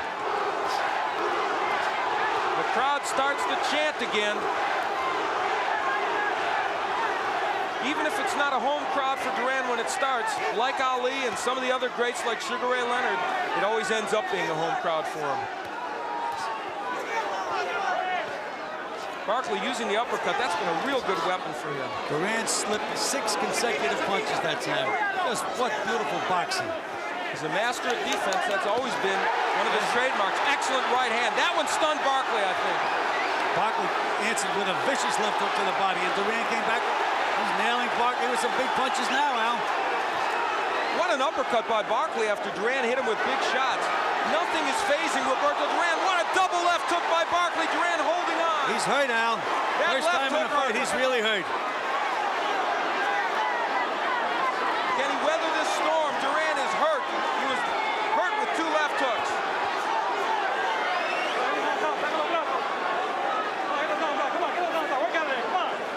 Round 7 has been a classic.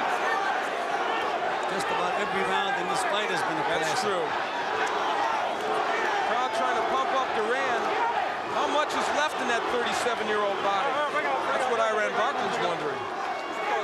He's blowing now, Barkley. Why not? Oh, right hand again by Duran over a very lazy jab by Barkley. Nothing comes easy to Iran Barkley, and it's not coming easy tonight. Watch your heads inside.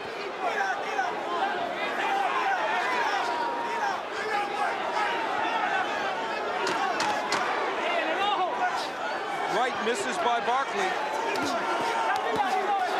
3 straight left hooks by Barkley, 2 to the body and 1 to the head, and Duran still responds. Iran Barkley, 16 KOs among his 25 wins, and he's knocked out some good people, including Michael Lajide and Tommy Hearns. And his manager just told him, he says, Barkley, you're in a fight. I don't think he has to be reminded of that. I'm fairly certain Iran Barkley knew that. You know, one of the things I liked about Barkley at the end of the last round, as big a war as the round was, at the very end of the round, Barkley still had his composure, still using that left jab. It's been a more disciplined effort by Barkley. And it's a good thing for him it has, because otherwise he would have been getting hit with a lot more. Good short left hook by Barkley. Oh, that hurt him. Duran in trouble from the left hook. Everything but his heart is in trouble, Al. Look at this Duran fire back. Can Barkley take him out? Duran doing a wonderful job of tying him up on the inside and slipping punches and landing his own uppercut. He's so smart, Al. He knows inside, he's protecting himself, relaxing, trying to clear his head. If there is a smarter fighter around than Roberto Duran, it would be unlikely. The Barkley left hook has been such a good weapon the last 2 rounds, and that one really stunned Duran, but Roberto is surviving so far. You know, I just never count Roberto Duran out, but it looks to me like he's pushing his punches now, Al. He's lost something, that's for sure. Again, the hook by Barkley. But a nice move before the hook. Stepped over to the right, came back with the hook. Barkley's shown me a lot of improvement as a fighter tonight. Win or lose. Perhaps Iran Barkley's best effort, you could make the case. I would absolutely have to say so. Against an obviously rejuvenated Duran. And Barkley made Duran miss that time and then nailed Duran with the left hook.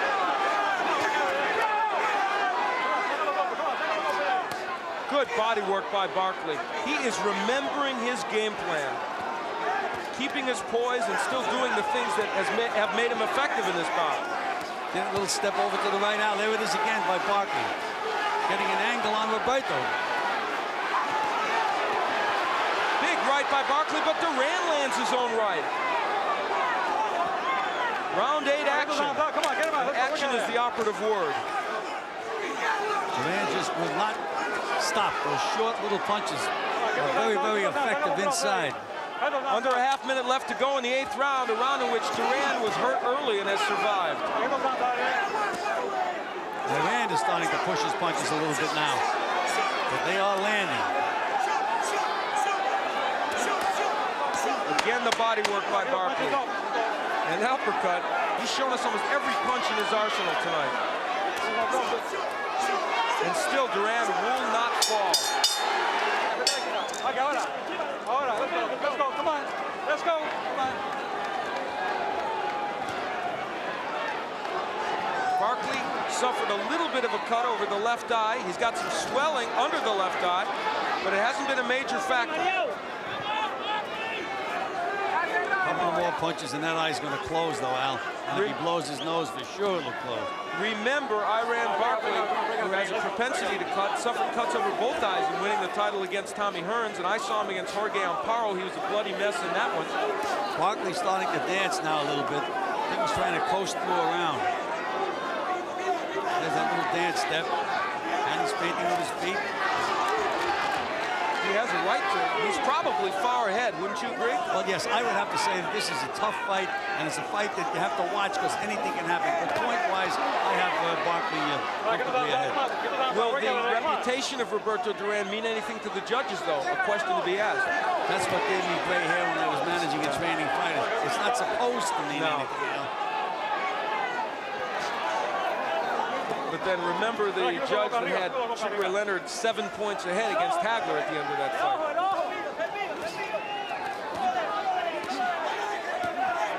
Wasn't that the judge that Hagler's people selected? Yes, amazingly so. Good right by Duran. There's not as much snap on Duran's punch now, though. You're right, he's pushing it more. Halfway through the 9th round, scheduled for 10. Right hand by Barkley, but Duran comes with his own left hook. Come on, work out of there. Come on, work out of there. I just get the sense somehow that Duran can take a better punch right at this moment in the fight than Iran Barkley. If Duran landed a big clean punch, I think it would have a big effect on Iran because he's tired. He's worked. Good straight right hand. Barkley backs up and takes a right hand. He may be in a little bit of trouble. Well, you can see he's really, he's composed, but he's tired, no question. I mean, he should be. And he goes to the body again. I am amazed that in this 9th round, Duran has taken the body punishment he's taken, and he's still there. You know, you see these kids fight the amateurs, they fight 3 rounds, and they train hard, and they get tired. The reason that Duran is able to do what he's doing, he's so relaxed in the ring. He's so comfortable in there. Half a minute left to go in this 9th round. A strange footnote to this fight is this is only the 2nd time in his long pro career that Roberto Duran has fought in Atlantic City. Alien territory to him, but he's still got his fans, as you've heard throughout this bout. And they came through the snowstorm to be here. I bet you they did, to fill this arena. Round 9 is ending, perhaps Duran's best round in the last 5 or 6.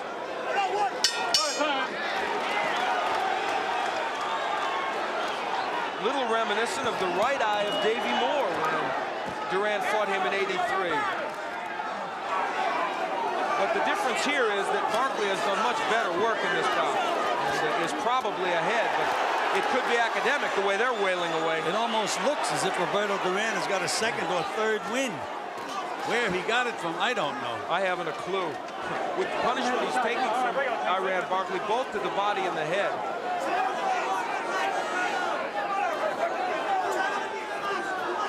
Watch for that right hand of Duran's. When Barkley is lazy with the jab or misses with the hook, that's when the right hand comes across from Duran.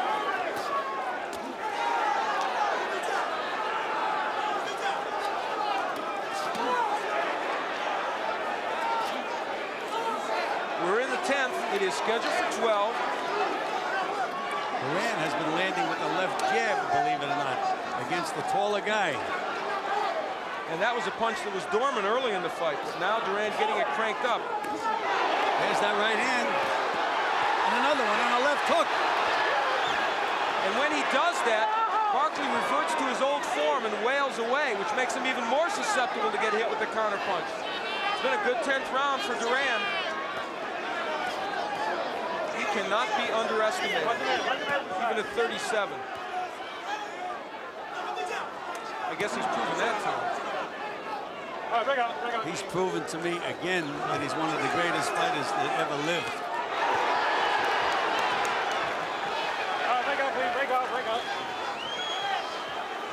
Again, the overhand right in a round in which, like the 9th, Duran has done some excellent work. Good right by Barkley, and there's the jab re-emerging of Iran Barkley. Remember how effective that was over the first 7 or 8 rounds.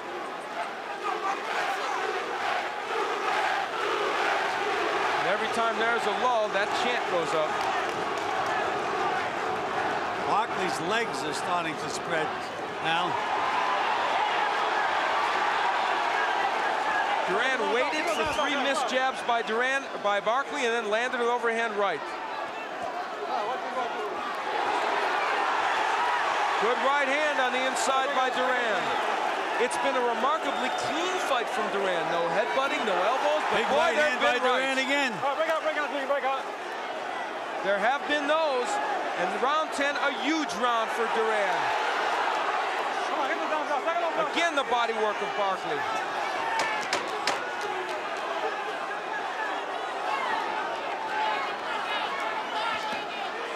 The low blow by Duran.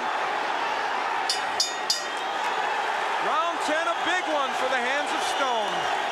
6 more minutes of fighting for this man.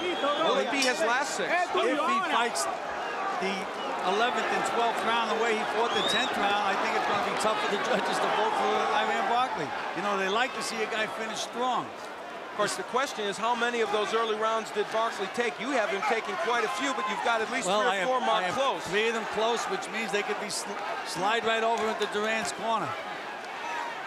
I haven't scored it round by round. I would think Barkley's got to be ahead by at least a couple of points, but again, we've got 2 rounds left. Scoring on a 10-point must system. No one has been knocked down in the fight, so presumably these are all 10-9 rounds. But remember, Duran was hurt very badly in the 2nd round, and again in the 8th. Badly hurt in the 8th by a left hook. Now, Duran threw that right hand with bad intentions. He had about as much snap on that as he's had on any right hand in the earlier rounds. Ironically, after he was hurt in the 8th, Duran started his comeback in the 9th round, and in the last 3 has been excellent. And now Barkley's back to that body again and back up to the head. He can't try to outthink Duran. He has to outbomb him, is what he has to do.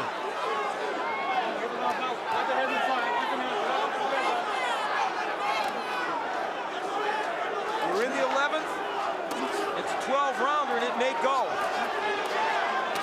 Good hook downstairs by Barkley, and the jab, but nothing is phasing Duran right now. Except that Barkley is scoring in this round, Al. Hasn't been a bad round for Iran. We're halfway through. Who will win the second part of this round? There's Duran setting to throw that right hand. I can see it from here. He's looking for the lazy jab of Barkley. They trade hooks.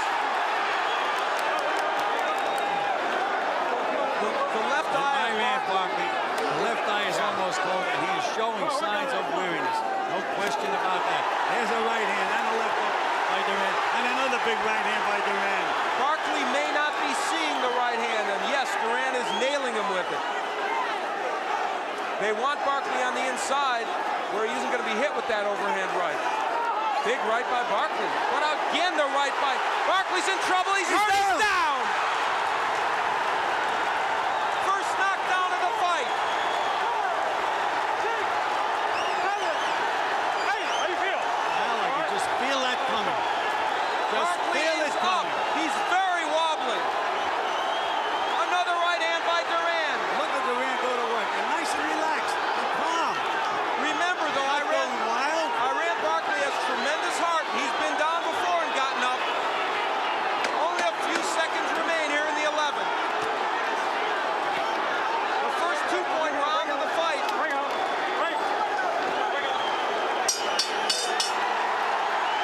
The 12th and final round. The WBC middleweight crown is at stake, and believe me, it is at stake right now.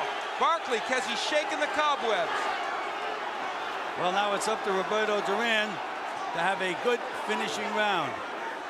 And as we had mentioned, after the 9th round, if Duran won the last 3 rounds big, that he could get this fight. And again, the right hand bounces off Barkley's head. Remember, they told Barkley the longer the fight goes, the better it is for us. It hasn't worked out that way. Well, we noticed now, remember I mentioned, I said it looks like Roberto Duran got his 3rd win.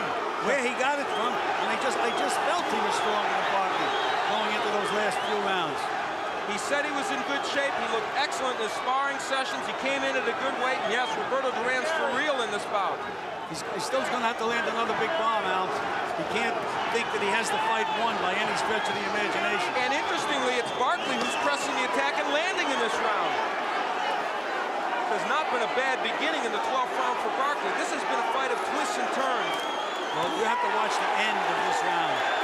I'm sure Roberto Duran has a good plan for the end of this round. That's the part he wants to win. He's landing right hands again. He hurt Barkley again. Now remember, even if he wins this round, there's no guarantee Duran will win a decision, but he'll be right there. Oh, he goes outside there. Come on, work out there. Early, Barkley was very effective. Duran started to come back in the middle rounds, especially by the 9th. Combination by Duran, all 3 punches landed.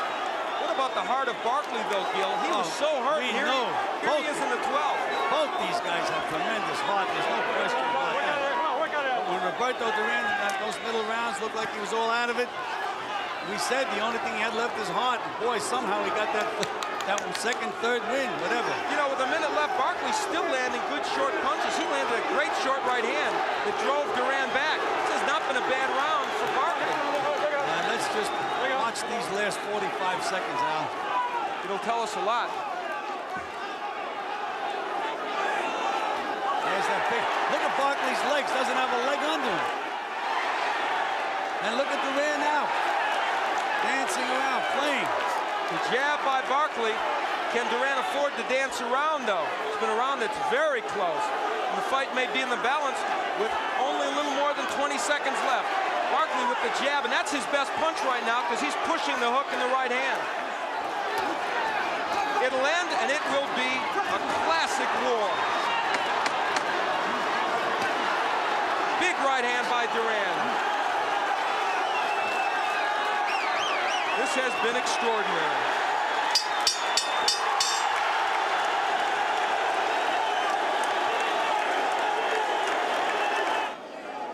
Good left hand, and that was in the 8th round. And boy, oh boy, how could Duran come back from that? And yet, come back he did. Here's the 11th. Now let's just watch the surgeon operate again. There's the first right hand. There's the left hook. There's the other right hand. And the final coup de grace. Was that the moment that could have tilted it for Roberto Duran? Ladies and gentlemen, we have a split decision. Dave Brown scores the bout, 116 to 113 for Barkley. Iran Barkley, 116-113. Giuseppe Ferrari scores it, 118-112 for Duran. What a big disparity. Wow. Tommy Kazmarek scores it, 116 to 112 for the winner, and no.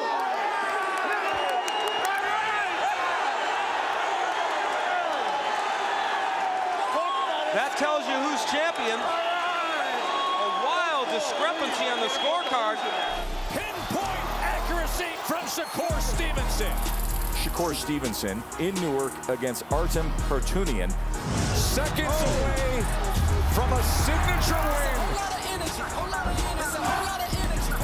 Oshaki Foster against Robson Conceição.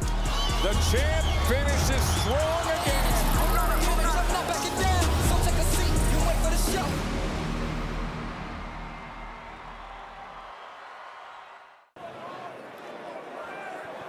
Gentlemen, you both been given the instructions. Obey my command at all times and protect yourselves at all times. Touch gloves. Good luck.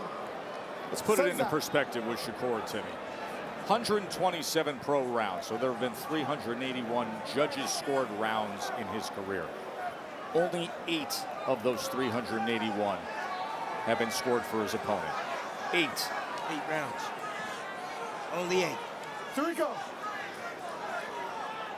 Phenomenal defense. Let's go. Tremendous defensive fighter who has grown in stature and size, and now his lightweight debut. You will see this often with that lead hand. Stevenson often paws it out and just meets his opponent's jab. Creates a rhythm, and he'll often shoot that back power hand many times to the body. Look for the right check hook from Shakur Stevenson. Yoshino's already started to lunge forward. He's trying to close the distance, not coming behind the jab, and occasionally moving his head. Good right hand.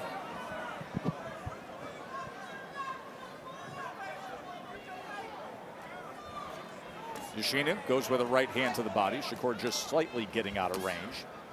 Tries to go underneath to the body again. That's a good choice. A good shot for Yoshino to attack the body. When you have someone so elusive like Shakur Stevenson, you have to attack the body. And Shakur has been standing still a lot more in his fight, so the opportunity will be there. Right hand to the body again from Yoshino.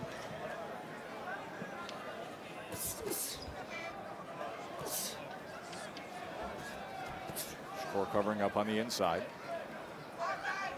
Smart, just closing the distance right there. Your safest place is when you're sitting down in your corner, but also it's in close, in tight, where your opponent, like Yoshino, wants to work and wants to live. You always talk about Stevenson being a master of range. What do you see early on with that? I asked him, I went into his dressing room earlier today, and I asked him, I said, how long does it take you to figure out your range and distance and where you want to fight at? He said, give me 2 rounds. 2 rounds, that's what he told me. So it's all about positioning right now. He's gauging what it is Yoshino's trying to do. He understands now. And he wants to take that away from him.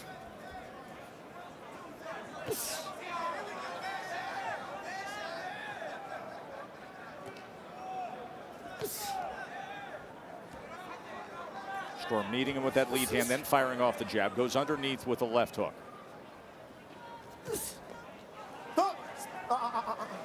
Watch your feet, watch your clipping, okay?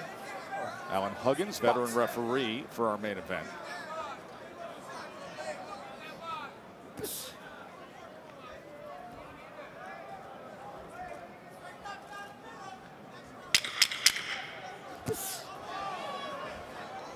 A measured first round between Stevenson and Yoshino.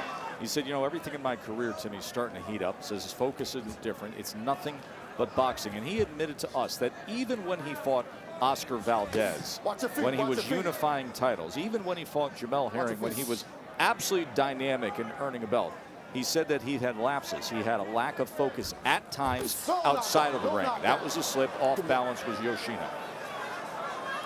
Well, he understands what he's up against. You know, this is a stacked division, a 135-pound division. You know, if he wants to take it over, he knows he has to be on another level. Yoshino with a straight right hand that was able to split the guard. See, that's the fight right there that Yoshino needs right there. Getting in the inside, letting his hands go, and just hit anything. It doesn't matter. Hit anything. Shoulders, arms, forearms. Hit him in the chest, side of the head. Doesn't matter. Just land. Disrupt the timing of Shakur Stevenson. Bernardo. I spoke with Kai Zama, who's the assistant in Yoshino's corner, and he says the instructions were more pressure in this round. It was a good start, but they want more pressure on Shakur. In terms of pressure, in the two signature wins against Nakatani and Ito, Yoshino averaged nearly 73 punches thrown per round. In that first round, he threw 42. He found a pattern. Shakur found a pattern. Yoshino, he'll stick the jab hand out. He'll start jousting with it. Then he'll step inside, drop his head, or change levels and look for the right hand. And Shakur meeting him with the straight left hand. Oh, and there's a knockdown scored with the left hand. Pinpoint accuracy and timing from Shakur Stevenson. Step to the left. Come back to me. Come to me. Absolutely perfect left hand. Uppercut. Backs it up with a straight left. Remember what Yoshino said about doubting Shakur's power. And remember what Shakur said back. Let's show him. He just showed him. Just missed with that sweeping uppercut. Shakur Stevenson does damage here in round two. There's a left hand again. Yoshino showing fight. He's been in tough fights in his career. He's just never been in against somebody this skilled.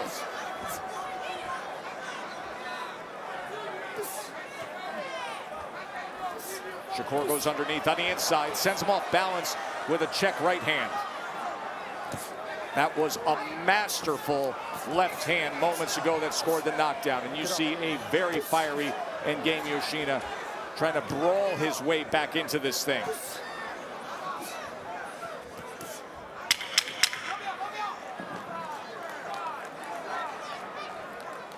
A 10-8 second round for Shakur Stevenson. He's landing 59% of his power punches through 2 rounds with a knockdown scored.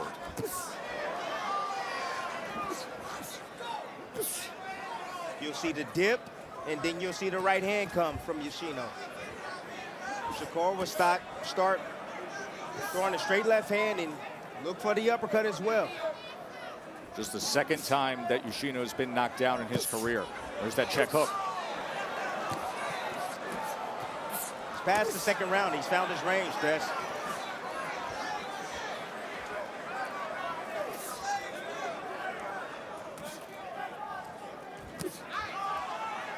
See, in that first 2 rounds, he's judging and gauging the technique of his opponent, Shakur. The tactics that he's trying to use. He understands what the strategy is, and once he realizes that, then he starts getting to work. He gathers information about his opponents first, gathers his range, and then he goes in for his assault. Ooh, nice. That was a left hand that hit right on the belt line, and it backed up Yoshino. And now Yoshino willing to trade with Shakur. Trying to get that lead foot to the outside and land a right hand as Shakur covers up, absorbs those punches, and then places a left hand to the body. 2-punch combination, including a right hook upstairs. Doubles up the right hand. I think he took offense to those doubting his power at 135 pounds.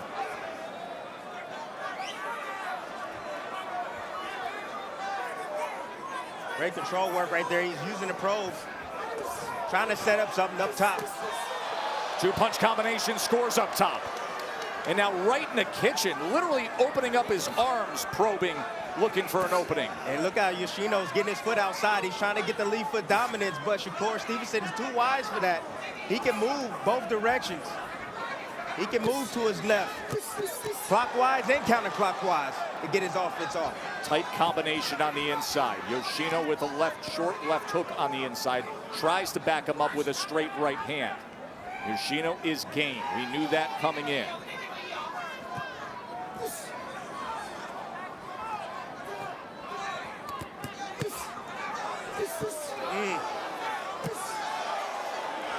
That power hand from the southpaw stance, including a left uppercut.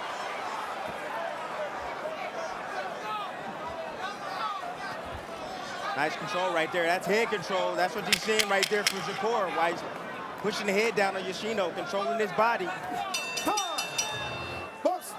Got his back on the ropes. No problem at all. Just taking some offense from Yoshino to land his own offense. Check it out here. There he is. He bags up, little rope-a-dope. Oh, I'll take a few. I'll let you get comfortable, let your hands go. But as soon as you stop, there you go. Take that, take that. He punching in between his shots. Beautiful right hook right there on the finish. Great sequence right there from the high, the intelligence, Shakur Stevenson. And there was a left uppercut that just landed moments ago here in the first 30 seconds of round number 4. As Yoshino's trying to stay in that pocket and exchange with Shakur, but Shakur is more accurate. He's so defensively sound. We always talk about plus minus when it comes to Shakur Stevenson. The gap between his connect percentage compared to his opponent's connect percentage on him. Right now, it's a plus minus of 37. He's #1 in the world in plus minus ranking, and he's dominating right now, landing 49% of his punches thrown compared to Yoshino's 12%. Bernardo. Yeah, in Yoshino's corner, they want an answer, and that answer is to punch with Shakur Stevenson. Don't wait for him to punch because it's too late. Isn't that the truth? Tess, you can put them in a phone booth right now, and you see the dominance of Shakur Stevenson. You see the skill set. You see the controls that he uses on his opposition. You see that. You see the combinations, the choices, the quick decisions that he makes in real time. He said to us yesterday that he believes people need to relabel him stylistically and what he is. He said, watch what I've done in recent fights. I stay right in front of guys. Look, phone booth, yes. Literally. Arms reach apart, and he's dominating and not getting hit. So the Shakur Stevenson early in his career, and perhaps the Shakur Stevenson leading to his first title, is not the Shakur Stevenson you've been seeing in recent fights. It's this version. Yes, and another accurate left hand lands. And a nice right hand right there from Yoshino, but you know, he's getting lucky occasionally. Shakur Stevenson isn't perfect. Everybody gets hit, but the fact that he's that close, he's in punching range, he will take some shots. He will. Woo! And another knockdown scored. 5, 6, 7, 8. Step to the left. Get back in your corner. Get back in your corner. Come to me. Nicholas, you want to continue? You want to continue? Okay. Box. Right hook. Straight left.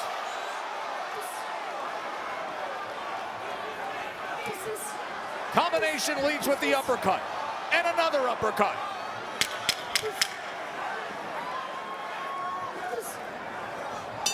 He is so sharp tonight. He is landing 63% of his power punches thrown. Round number 5. And this against an undefeated top contender. This a title eliminator. And Yoshino has 2 signature wins coming into this fight. Box. There's that right hook again. Yoshino's leaning forward. He's primed for an uppercut. Yes, he's primed for an uppercut, but also the check hook. when he leans forward, he dips, he shoots the jab on the right hand, he runs it with shots like that, and he's available for the check hook. There's the check hook. There it is. Throws him off balance and goes with the left to the body. Comes back with the left upstairs, just a grazing blow that time. That lead hand is doing damage.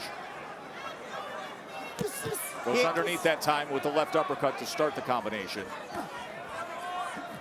It was a singular straight left that scored the knockdown in the second round. It was the 3-punch combination capped by the right hook in the 4th round. Headshot was able to sneak around the guard. High guard killer right here. That lead hand of Shakur Stevenson.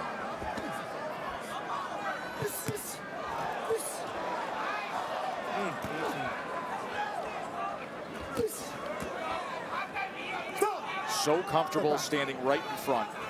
Step back, step back, step back. So defensively skilled, but far more offensively minded as the career grows. Mature. Yes. Mature. Maturity. You see the physical maturation across his back. You see the temperament and style being well defined now at this stage. Goes underneath to the body with the left hand. Already a 2-division world champion. Already in the top 10 pound-for-pound fighters in the world. In a division that is going to be red hot. A division that'll see an undisputed title fight on ESPN pay-per-view between Lomachenko and the world champion Devin Haney. By the way, Bill Haney, the father and trainer of Devin Haney, the undisputed champion of the world, told Mark Kriegel reported earlier tonight that Bill says they are not moving up to 140 pounds. 135 is the real estate you want to be in, folks, right now. That's what I'm talking about.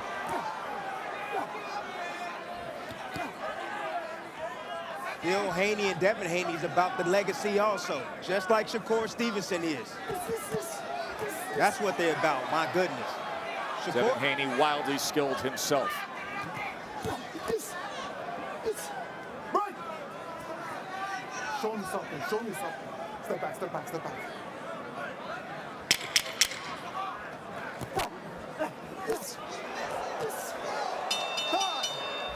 They said you got to show me something. To Shuichiro Yoshino. What he has been showed is an onslaught of power punch damage from Shakur Stevenson, who has scored 2 knockdowns, who has landed 97 power punches as we begin round number 6. Watch your hands, watch your hands. Tess, everything that's been done in the ring right now by Shakur is done on his terms and his terms only. When he wants to sit in the pocket, he'll sit in the pocket. If he wants to move, he'll move. He has total control over Yoshino. And Yoshino's taking a ton of punishment. He really is. And these are the fights you got to worry about when, you know, a fighter taking too much damage. Pick that up, pick that up. You got to worry about, Pick it up. you know, brain bleeds and things like that, because it's not a whole lot of punching power on those shots, but they're hard enough. They put him on the canvas twice. But if he continues to take this leather, it's not good for him. Ooh, Oh, he just caught a big left uppercut. He crossed that threshold and met a left uppercut.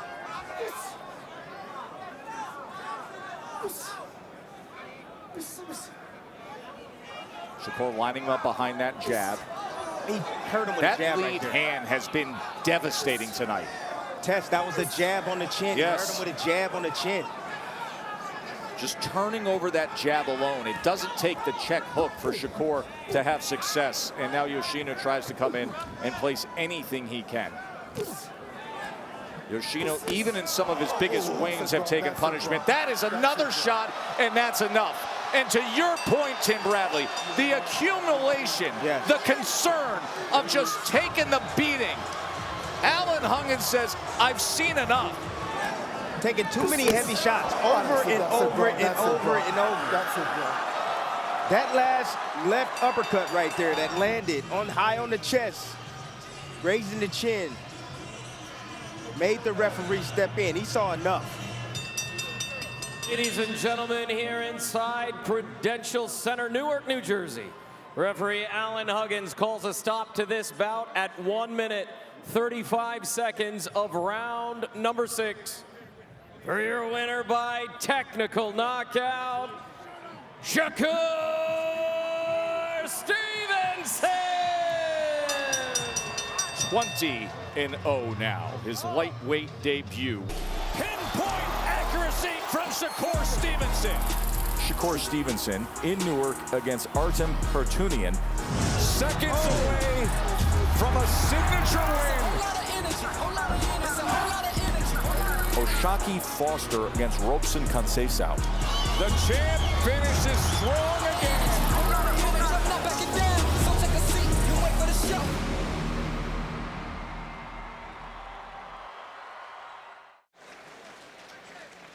All right, you gentlemen, we're giving your instructions at the weigh-in. You must obey my commands at all times and respect the bell at all times. Are there any questions? Touch them up. Put your hands out. We don't go unless we touch them. Touch them up, Jimmy. Well, James Toney a bit reluctant to touch gloves. We're joined by marvelous Marvin Hagler. He glares as well as you do in the ring. Well, the scene remind me of myself a little bit. But I like the look in both of their eyes. They're ready to go. Two champions. Oh, yeah, they're ready to go. Here we go. Round one scheduled for 12, the championship fight. For the IBF championship belt, the Toney holds. Well, you know, McCullum was 10 and he looked like an old pro. He wasn't really thinking that Toney has anything to make him scared, you know. And that's kind of a good look of confidence. Plus, I want to see behind him stripping McCullum whether or not he wants his title back to prove something to the organization. Very good, very good. But Toney's throwing very hard punches already. Wrist jab, and there goes McCallum to Toney's body. Oh, these guys are really laying the leather out in the first round. Neither of them are holding back right at this stage. McCallum, of course, landed a accidental low blow, and they shook hands, which is a good sign right at the beginning, showing a lot of respect for each other. Good sign. Tony immediately shrugged it off. Steve Smoger asked if he was okay. He said, yeah. Yeah, but the fight's not over. He'll get it back some other kind of way. But the hand speed is tremendous, and by McCullum's weight down to 157, I know he's got the speed, but I wonder how much power he has. Well, to answer that question, because I asked him about it, he's got 11 fights as a middleweight and only 5 knockouts in those 11 fights, where 32 fights at junior middleweight, he had 29 knockouts. Big discrepancy between the two weights. But I'm looking at Toney dropping his left hand a little bit, you know, like the old pros years ago, but he's got the right hand in the front of his face. Right. He leaves that left hand down, but he's got that great shoulder rolling. Got the shoulder rolling, exactly.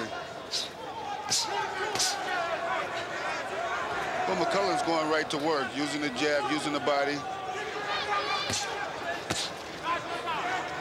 And McCallum, the more active jabber, as the CompuBox showed you.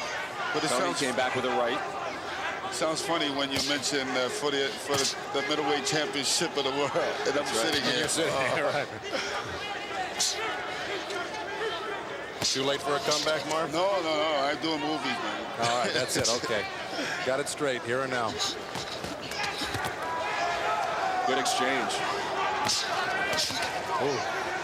They're throwing they got great hand speed. Both fighters, great hand speed in the first round. And Toney throwing more jabs than we expected. But Toney looks to be very serious, and as you know, you get that superior complex when you become champion of the world.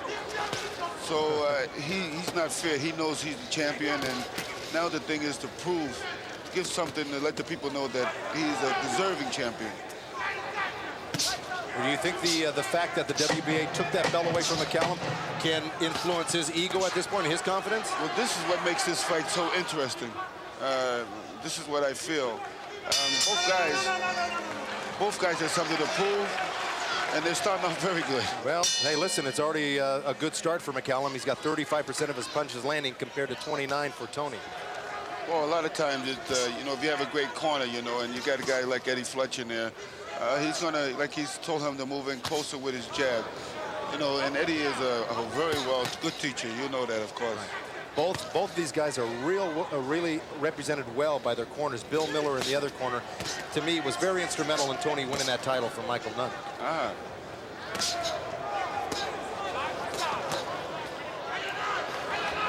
Well, I think, you know, the first time that I seen Toney really look more aggressive, more confident in his punching power and also in his boxing. I think with none, he didn't really do so much. He laid back a lot more. Tony moving well, moving the body from side to side, dipping. Good right hand from Tony. Oh, Callum comes back at him. Well, that's McCallum's bread and butter punches, that right hand uppercut counter off of a right hand by his opponent, and he's really used it tonight. This is one of Tony lands another right. This is one of the reasons why Tony is holding that right hand up there.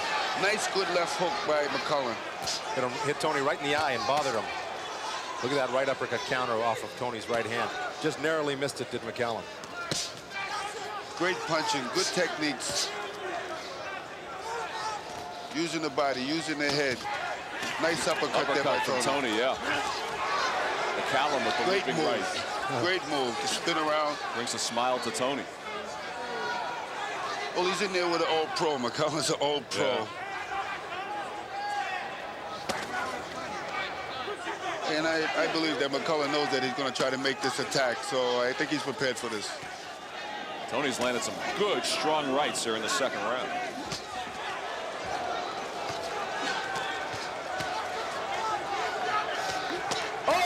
Tony is a very dangerous guy. Good puncher. I'll tell you, he landed a solid right hand. McCallum ate it up and is coming back strong. Wow. Well, when you're champion, you know, like Tony, he's got to prove something here to the people, I think. Tony starts smiling again at McCallum.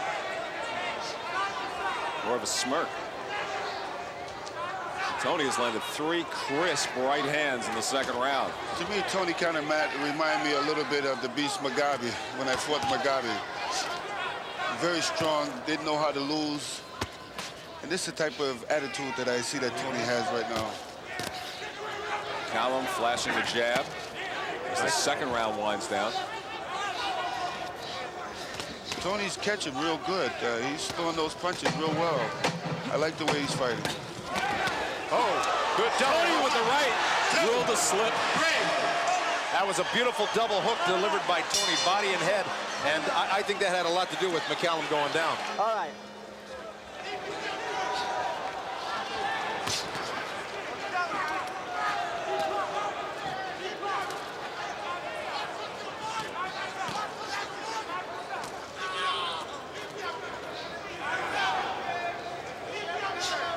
This is round 3, 12-round championship fight. Some big punches thrown in that second round. James Toney doing what Bill Miller asked him to do, and that's to pick up that jab. You notice the jab was hanging down by his side. He's got it up, and he's using it more a little bit this round. Well, to me, Tony looked much better than when he fought Nunn. You know, he looked like he's improved, like almost overnight. Well, you said it. That championship can make you a monster. Really. Exactly. He didn't look so great in those last 2 fights, guys. Oh, he's looking great in this one. Yeah.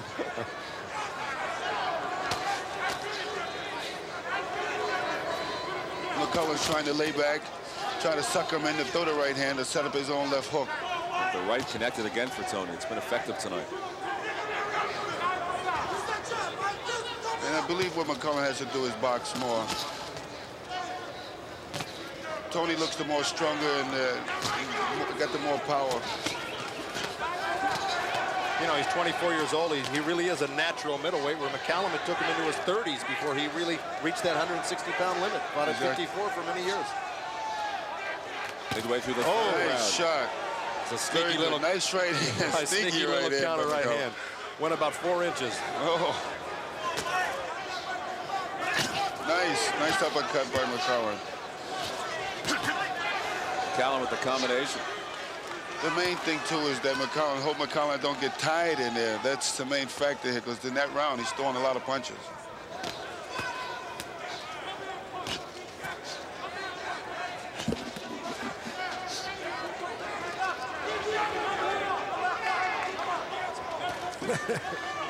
You notice neither one of these fighters are faking much. Tony with the right and try to follow up with a combination again. You know, Tony's trying to go for a home run. Yeah, well, you talk about all the attributes they have, and Tony does have a great sneak right hand, but McCallum shows he's got one as well. Exactly, and he's coming back. He wants to let you know that he's in this fight.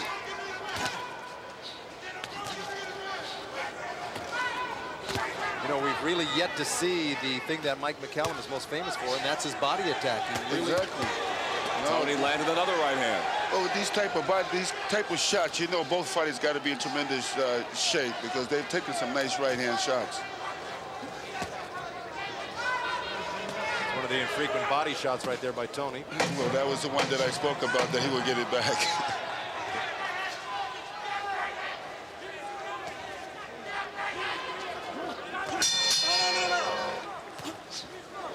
Beginning of the 4th round. James Toney in the white, the IBF middleweight champ, against the wily veteran Mike McCallum, stripped of his WBA middleweight belt. Well, as you know, in the middleweight division, they always had the power and also the speed. And plus, there's always a lot of excitement in the middleweight division. Nice right hand. And Tony came back with a right of his own. Now they mix it up. You're right, Marvin. McCallum hit with the right, and Tony came back with his own. But look at the excitement that they're bringing into the middleweight division. This is great. It's really unfortunate McCallum's come into this division at 35 years old. Well, he's got the experience. Yeah. But he's fighting a young, aggressive Tony here. In a tough fight like this, you hate to see if any guy lose, you know? Would conventional wisdom give the younger man the advantage the longer it goes? Well, I don't know, really. You know, if McCallum starts to lay back and start using his experience, but Tony is taking it right to him, catching him with nice right hands and showing him that he's the champion. But as you know, McCallum didn't lose the WBA title. They stripped him of it, so he probably still feels the same way that he's champion, too. Well, you wonder about this pace for a 35-year-old over 12 rounds. But here he goes with the jab here in the 4th round. McCallum. Tony comes back with another right hand. That's been his bread and butter punch. Another one. And McCallum comes right back with a right of his own. See, McCallum's so adept at really riding that right hand out and coming back with his own. Yeah, and another good right. Yep. But what McCallum's doing is he's sliding back on it, so it's not catching him solid. Right. Oh, another right from Tony. I mean, he can't. And the right uppercut, another right hand from James Toney. And McCallum comes right back, and Tony with a right. Acts as if he didn't get hit. This is what, a strong right hand from McCallum. This is where the experience comes from.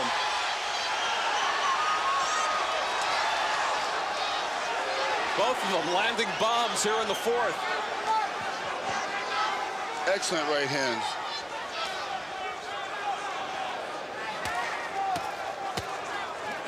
Oh, another one from Tony, and another. This is turning to be a great fight, eh? Great. This is some round. Oh.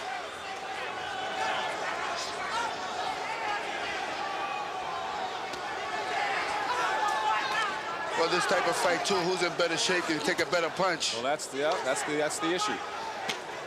The longer it goes. Both of them riding out this round.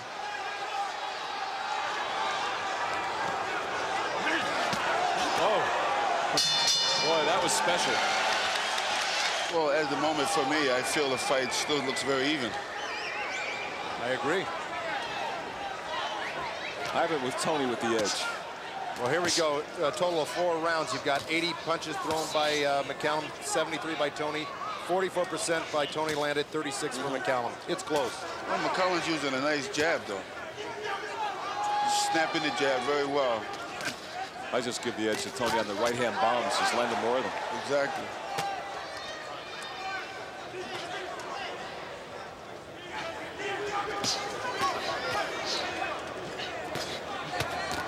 You can tell both of these guys are in tremendous shape to take this much punishment in the early going of this fight.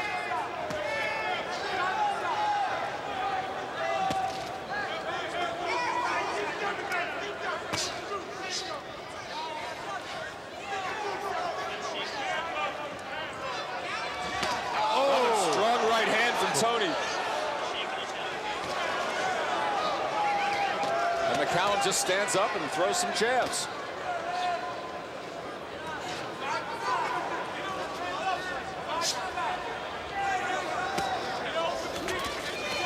Tony was trying to load up, swung and missed on that one midway through the 5th.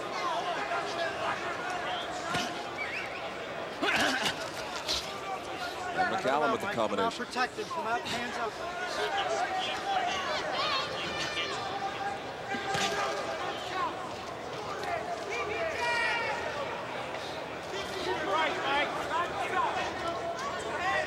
Action obviously is slowed from that dynamite 4th round. Well, this is what I speak about now. McCullum is just going to lay back and try to use his experience against Tony.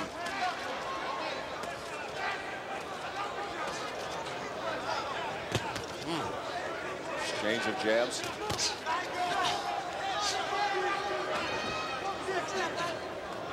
Why do you think McCullum's changed gears like this, Marvelous? Well, he's trying to go with the experience right now. You know, to slow the pace down. He realized that this fight might have to go the distance. Make Tony miss a little bit. Oh, sure, make him miss. Take some of that energy out of him, you know. You know, you can't hit nothing you can't see, you know. Well, he's been successful. Tony's really come short on a few of his bombs that he's thrown while McCallum's been moving like that right hand and left hook. And this is exactly what McCullum's doing right now. Make him work, make him move, make him miss, take some of that energy out of him. And that's the proper way to do it, to fight a guy like this with such a tremendous punch. Tony swinging, missing again. May take something out of it. Another miss. Well, you know, with Tony, even when he did none, he came in the 11th round before he knocked him out. So we have to wait and see. Absolutely.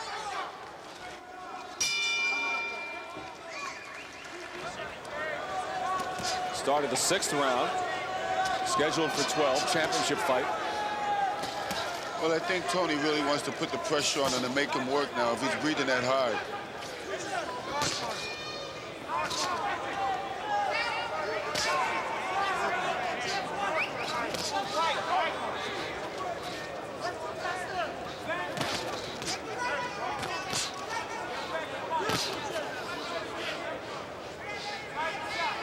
In Tony's corner, they were telling him that he was dropping his left hand. They told him to pick the left hand up a little higher. That's the 2nd time Bill Miller has urged him to do that. And when he is working that jab, he's being successful with it. But right now, McCallum's jab has landed 93 times to 60 times to Tony 60 times through 5.5 rounds. But that's still a lot for Tony. Oh, another right hand from Tony. But as you notice, McCullum is sliding back with when he shoots the right hand, so it's not catching him solid. Or to catch a fighter solid like that, he'd have to come forward.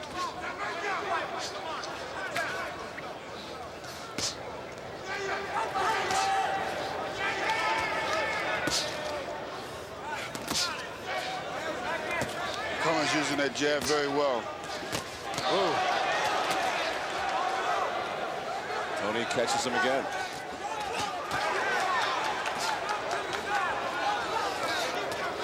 Well, Tony looks so much fresher out of the both fighters at this moment. Oh, good left hook. Good left, yeah. Oh, good right hand by Tony, and it did buckle McCallum there. Another right from Tony, and Tony goes after him. What a chin on McCallum. He got hit with 3 straight right hands. Well, you can tell that's what conditioning pays off. Wow. Well, he's finding a home for it this round. That right hand. Oh, good right counter. to the body. Good counter right hand off of McCallum's right hand. Tony just been hitting him all night with that counter right hand. Well, McCullum, he's got to flicker that jab a little quicker now. He's starting to get lazy with it, and that's why Tony is starting to counter right over it. But what amazes me is how McCullum comes right back after taking a big punch like that. You really said it, Marvelous, because that exhibits a great chin, because we know Tony can punch.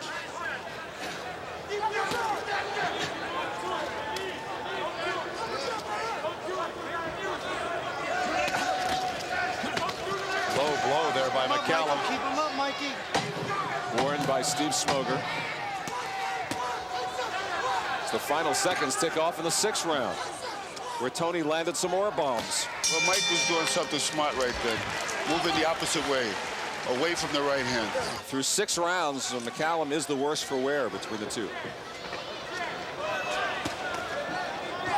Tony goes after him once again as we start round 7. Looks like Tony's building some confidence here. Oh, yeah. You know? Can McCallum knock him out, Joe, do you think? Oh, yeah. Either of these guys can knock either one of each other out. It takes a second. Right. Yeah. You can tell they're throwing with so much power. Either of these guys could really... Nice right hand by Tony again. He's got a beautiful right hand. Oh. Nice. That was sweet. That was a move. Beautiful move. That's where the old experience comes in.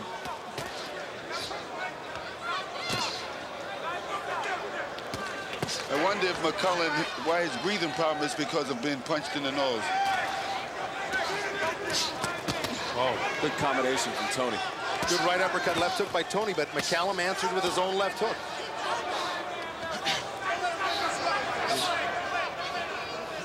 There seemed to be a cut on McCullough's nose, probably.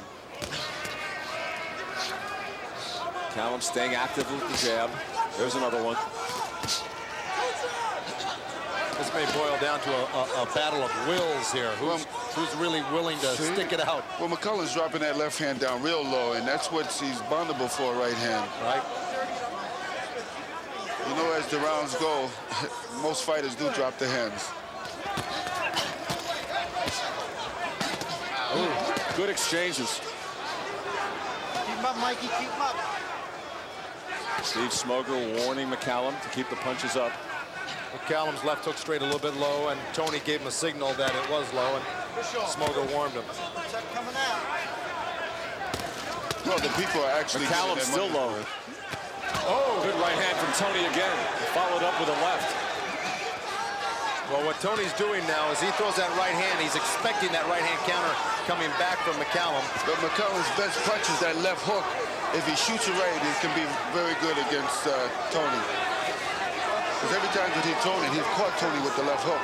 McCallum's mouth wide open. Absolutely. 40 seconds to go in the 7th. That's how you get your jaw broke. Right.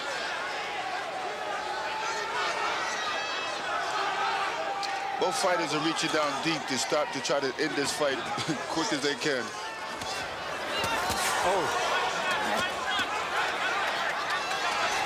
McCallum snuck in some real short, little subtle body shots there that seemed to hurt Tony, made him flinch a little bit in there. That's his forte, though.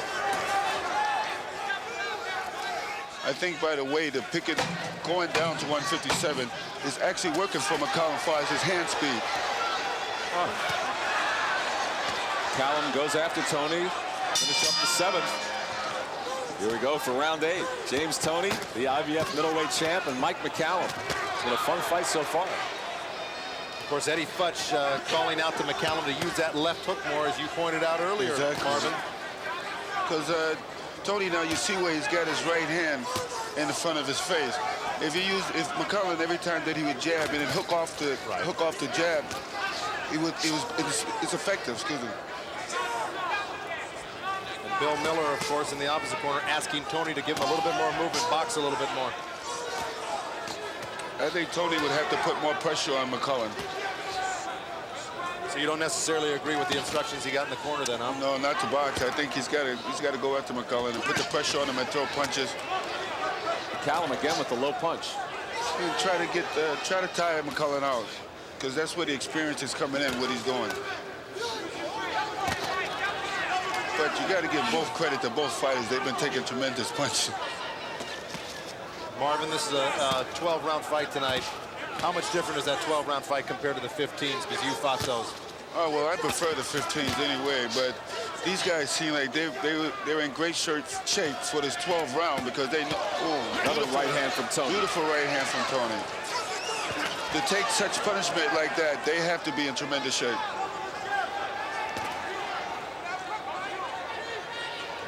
I'm very impressed with both of these fighters. Another right from Tony. Stronger right hands have come from James Toney throughout this fight. Well, Tony's trying to counterpunch now off McCulloug's jab.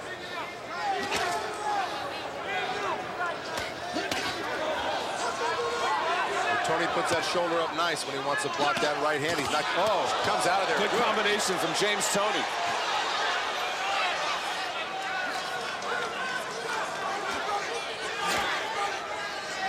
Not a lot of starch in McCallum's punches there.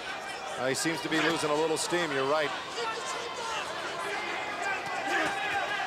Well, Tony's kind of laying back now. He knows. I think he feels the tiredness of McCallum. Yeah. Tony landed. McCallum with a small combination, but I don't think there's a lot on it. I think there's more on Tony's punches by a wide margin. He's breathing kind of hard now.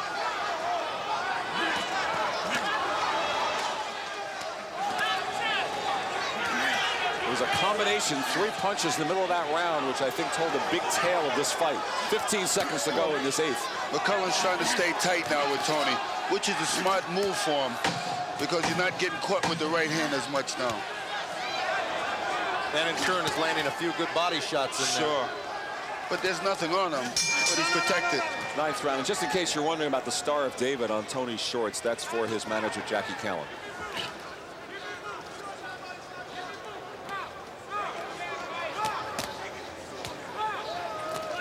See, McCullough should be moving the other way, the opposite way, away from Tony's right hand. Up, Mikey. Keep him up, Mike. Again, the warning from Smoger.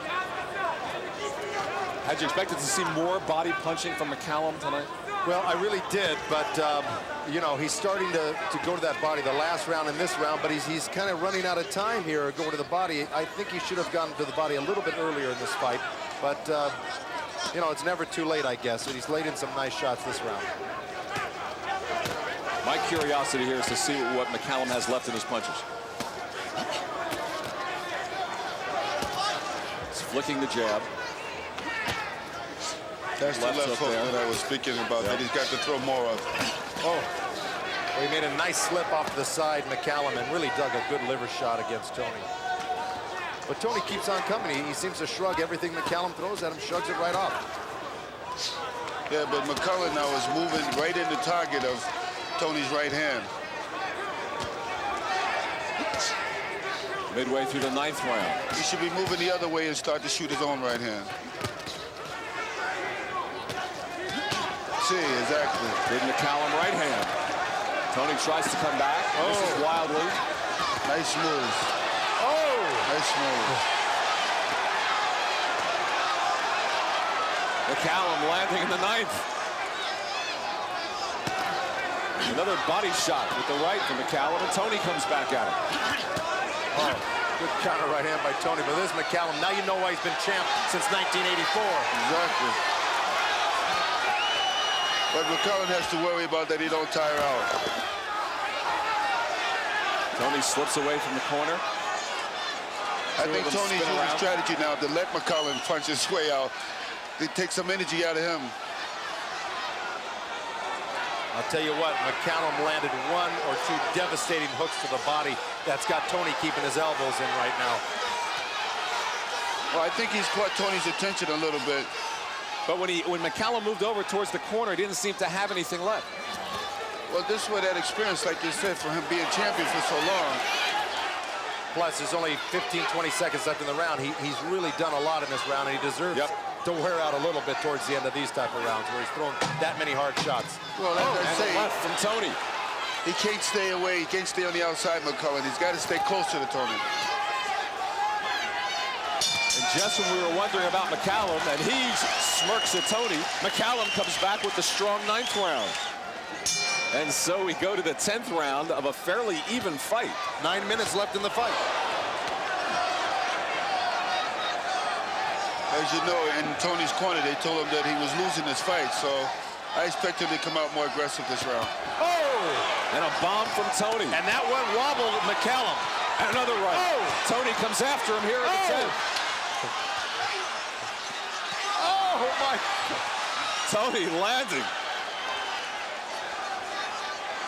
He moves away real well. That was a good defense by McCullough as to move back. Tony looks a little spent from throwing those hard punches. Oh, he cannot understand why I didn't get this guy out of there with those barrages of punches. And McCallum lands one of his own, a left. Maybe Tony trying to get McCallum to expend some energy here. Yeah, he's got to take a little bit of a breather after that. He pushed hard for that combination he threw. McCullough can't get too overconfident here. Tony looking for that left hook that put Michael Nunno away in the 11th in Iowa. Well, he's got the tools, you know.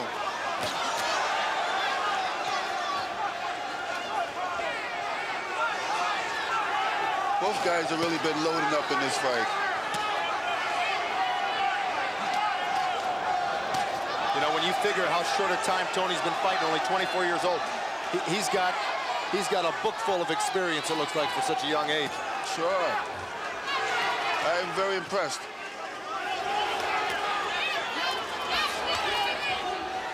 You see a young haggler up there, Marvelous? Of course not. You can only give so much credit, I suppose. No, but I believe both of them are tremendous champions. Oh! Left hand from Tony. Oh, my gosh. Well, I tell you what, both of these fighters will be sore tonight, and they both has earned their money. Tony's must be asking himself, what do I have to do to make this guy go down? Yeah.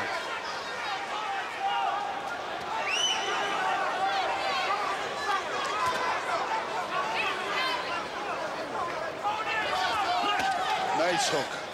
This is what I was speaking about. Knocked his mouthpiece out. Tony knocked McCallum's mouthpiece out with that left hook. And there goes Smoger to pick it up. That was a dynamite left hook. Another one.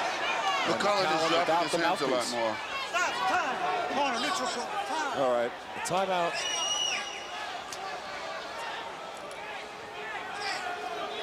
The problem I see, too, is also the swelling under McCallum's eyes starting to come up.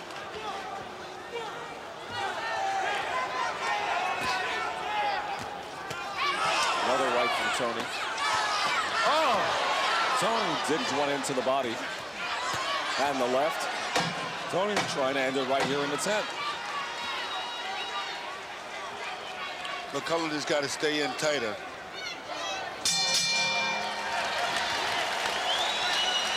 So here's the 11th round. That's the round where Tony got none in Iowa. Less than 6 minutes to go in this championship.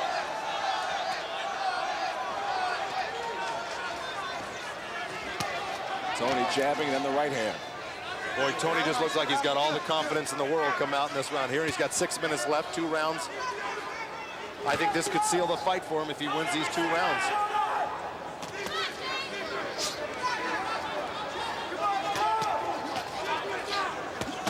Oh, vicious body punch inside. Nice combinations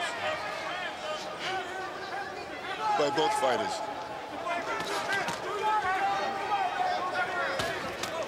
And the left from Tony. Tony does look the fresher out of the both. Nice slip by Tony, rocking back, coming back with that uppercut. Just some real magnificent boxing here. This is what McCallum has been doing all night.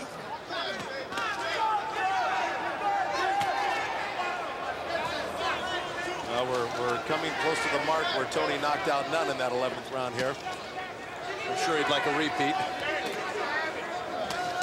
But I don't think so. McCallum looks like this is going the distance, and it's going to a decision almost for sure.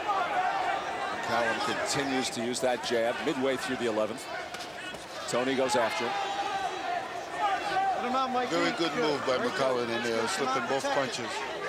Moving side to side. That's a mark of a smart fighter. Ooh.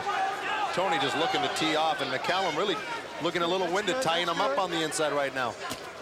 Well, I think he knows the difference, that he has to go another round. He will have nothing more than the 2. But I think he'll be pleased just if he can just box and try to just add up the points. Well, he's doing it with that good jab he's using right now.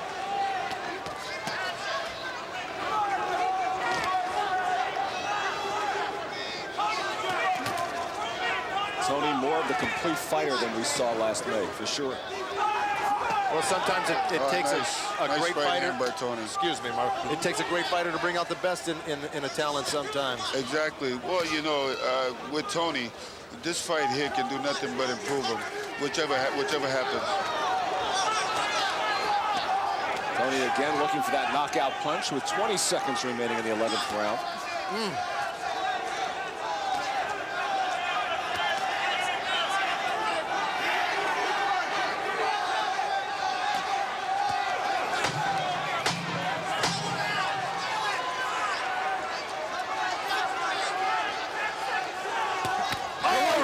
Tony.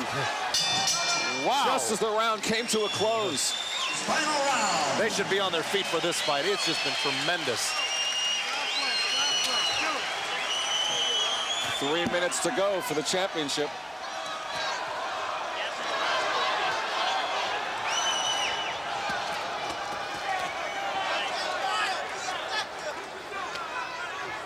I think McCallum's really got to go for broke here. I've given Tony the last 3-4 rounds here. Oh, good right uppercut by McCallum.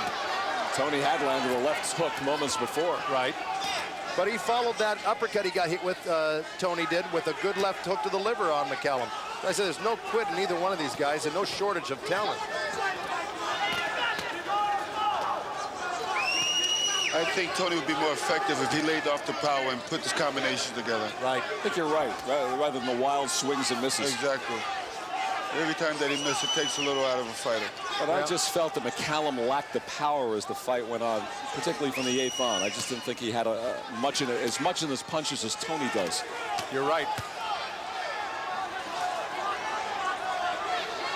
McCallum just can't get careless in there.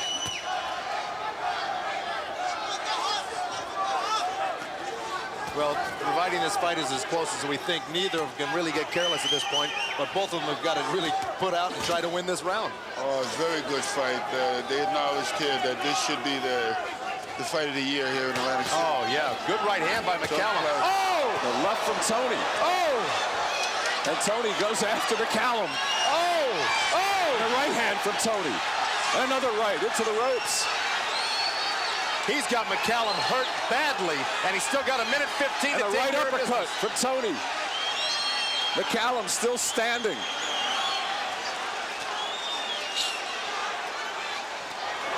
Look at that recuperative powers. Nothing in his punches, though, McCallum. What determination to stay up and to fight back by McCallum. McCallum to survive the punishment he's taken. Just remarkable by Mike McCallum. What a man, let me tell you. And Tony's a little spent from has to those punches. Has to be.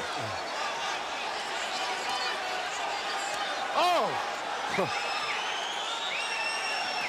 McCallum's mouth wide open. Tony looking for one more punch inside of 30 seconds.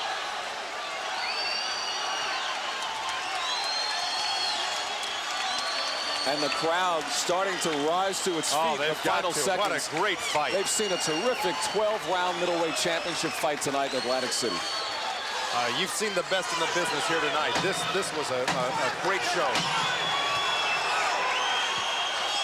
You like to see McCallum hang in there. Oh! Another left from Tony. And another left hook. That's it. And he goes out punching in the 12th round. What a finish from James Toney. Oh, my. Well, beginning of the last round here, Tony with that left hook buckles McCallum terribly and misses wildly, of course, with that one.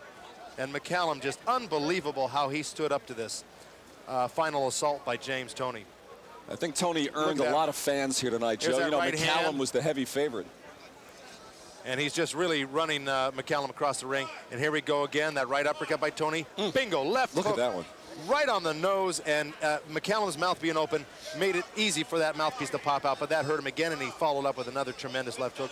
Mike McCallum is one of the toughest men I've ever seen in the ring, taking those type of shots and standing up to him. Here is the official scoring. Gary Merritt scores the bout, 116 to 112. He has it for James Toney. Tommy Kazmarek scores the bout, 115 to 113 for Mike McCallum.